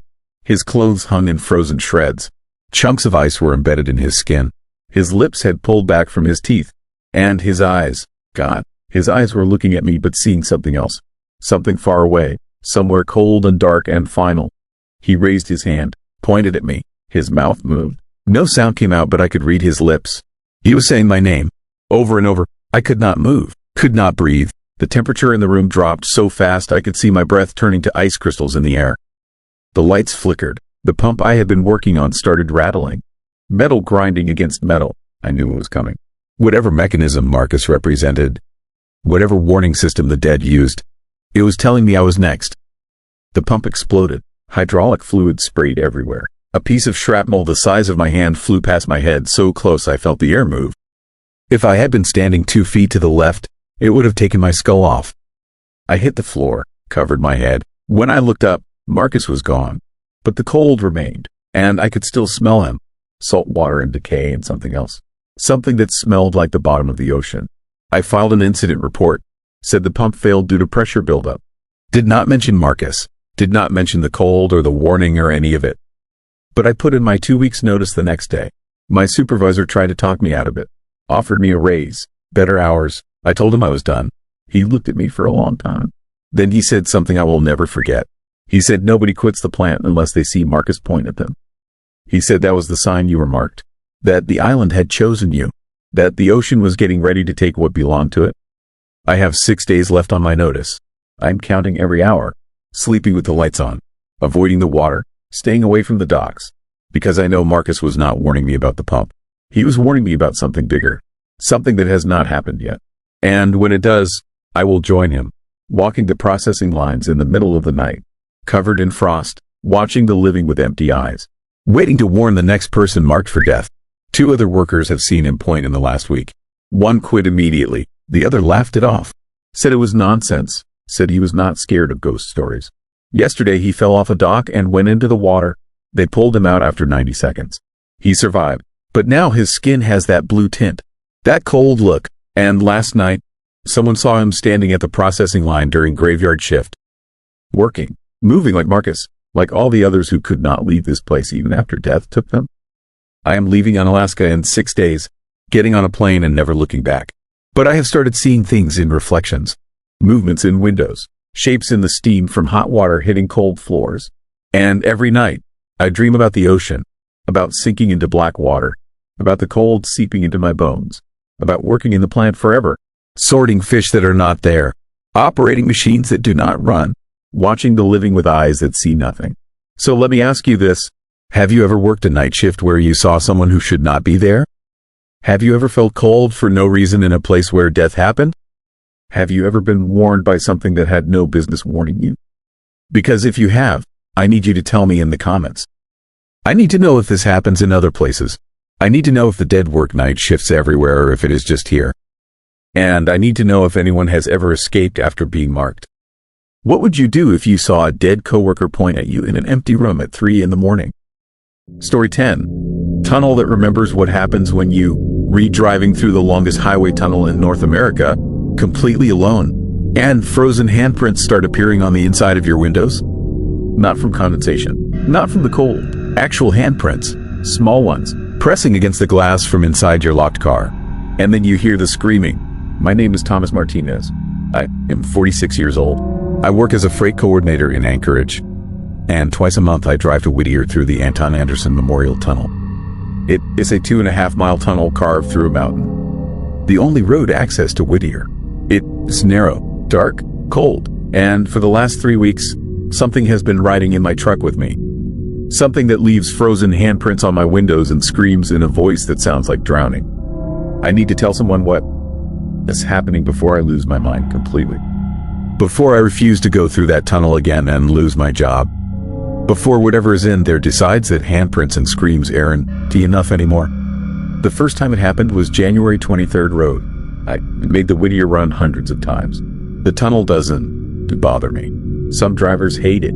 The darkness, the claustrophobia, the way you can see the train tracks running alongside the road because the tunnel was originally built for trains. The way the walls drip with ice water even in summer. The constant feeling that you driving through something alive. Something that is swallowing you. But I never had problems. Until that Wednesday night, I entered the tunnel at 9:47 p.m.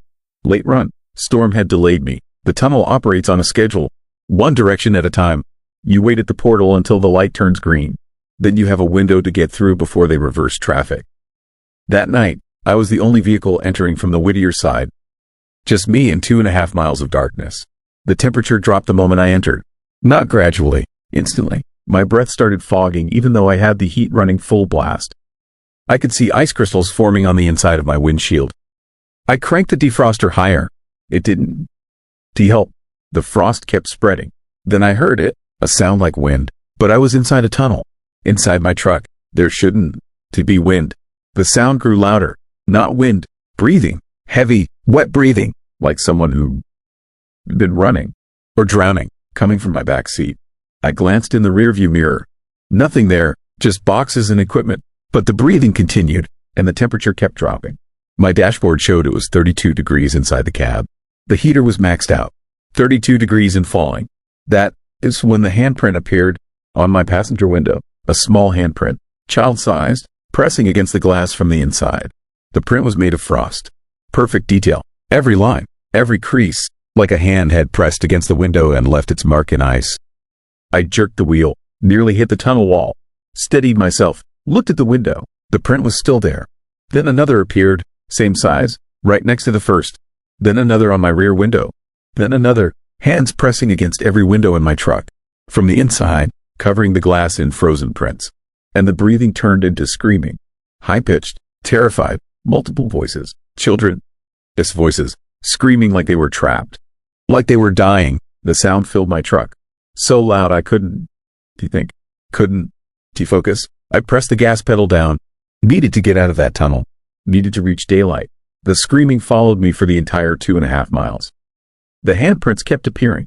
Multiplying. By the time I burst out of the tunnel into the night air of the Anchorage side, every window was covered in frozen handprints. Dozens of them, layer upon layer, and my truck was 30 degrees inside despite the heater running at maximum. I pulled over immediately, got out, walked around my truck. The handprints were there, real, frost pressed into the glass in perfect detail. I took photos, documented everything. Then I stood there in the cold trying to understand what had just happened. A highway maintenance worker pulled up, asked if I was okay. I showed him the handprints.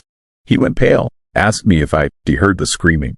I told him yes. He nodded slowly, told me I wasn't the first, told me to warm up my truck and get the hell away from the tunnel before it got worse. I didn't. He asked what worse meant. I got in my truck and drove straight to my warehouse in Anchorage. Unloaded, went home, didn't sleep, couldn't stop seeing those handprints, couldn't stop hearing those screams. The next morning, I researched the tunnel. The Anton Anderson Memorial Tunnel opened in 2000. Longest highway tunnel in North America. Engineering marvel. But the tunnel itself is older. Much older. It was built in 1943 as a railroad tunnel. Part of the military buildup during World War II. They needed to connect the port at Whittier to the Alaska Railroad. Needed to move troops and supplies quickly. The construction was brutal. Men working in sub-zero temperatures. Explosions. Cave-ins. At least 6 workers died during construction. Maybe more. Records from that era are incomplete. The bodies were never recovered. Left buried in the mountain. Sealed behind concrete and ice when they poured the tunnel walls. But that wasn't the worst part. I found an article from 1964 about the Good Friday earthquake, the second largest earthquake ever recorded. It hit Alaska on March 27, 1964.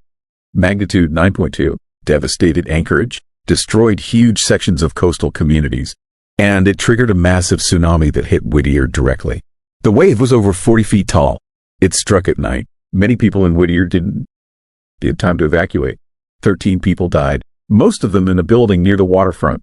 Several were children. The wave was so powerful it pushed wreckage into the tunnel entrance, sealed it temporarily, trapped anyone who tried to use the tunnel to escape. The article mentioned something that made my hands shake. In the days after the tsunami, rescue workers reported hearing sounds from inside the tunnel. Screaming, crying, scratching. They searched but found nothing. Assumed it was structural damage, metal stress, wind through cracks. The sounds eventually stopped, but drivers started reporting experiences. Voices in the tunnel, cold spots, the feeling of being watched. Most people dismissed it. Urban legend, ghost story, the kind of thing that grows around any dark, isolated place.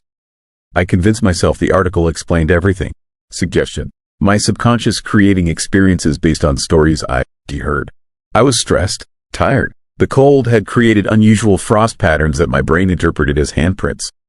There was a rational explanation. 2 weeks later, I had to make another Whittier run. I didn't want to go, but I had obligations, bills to pay. I left during the day this time. Told myself daylight would make a difference. Told myself nothing would happen. I was wrong. I entered the tunnel at 2:15 p.m. Bright winter afternoon outside. Complete darkness inside. My headlights cut through the black.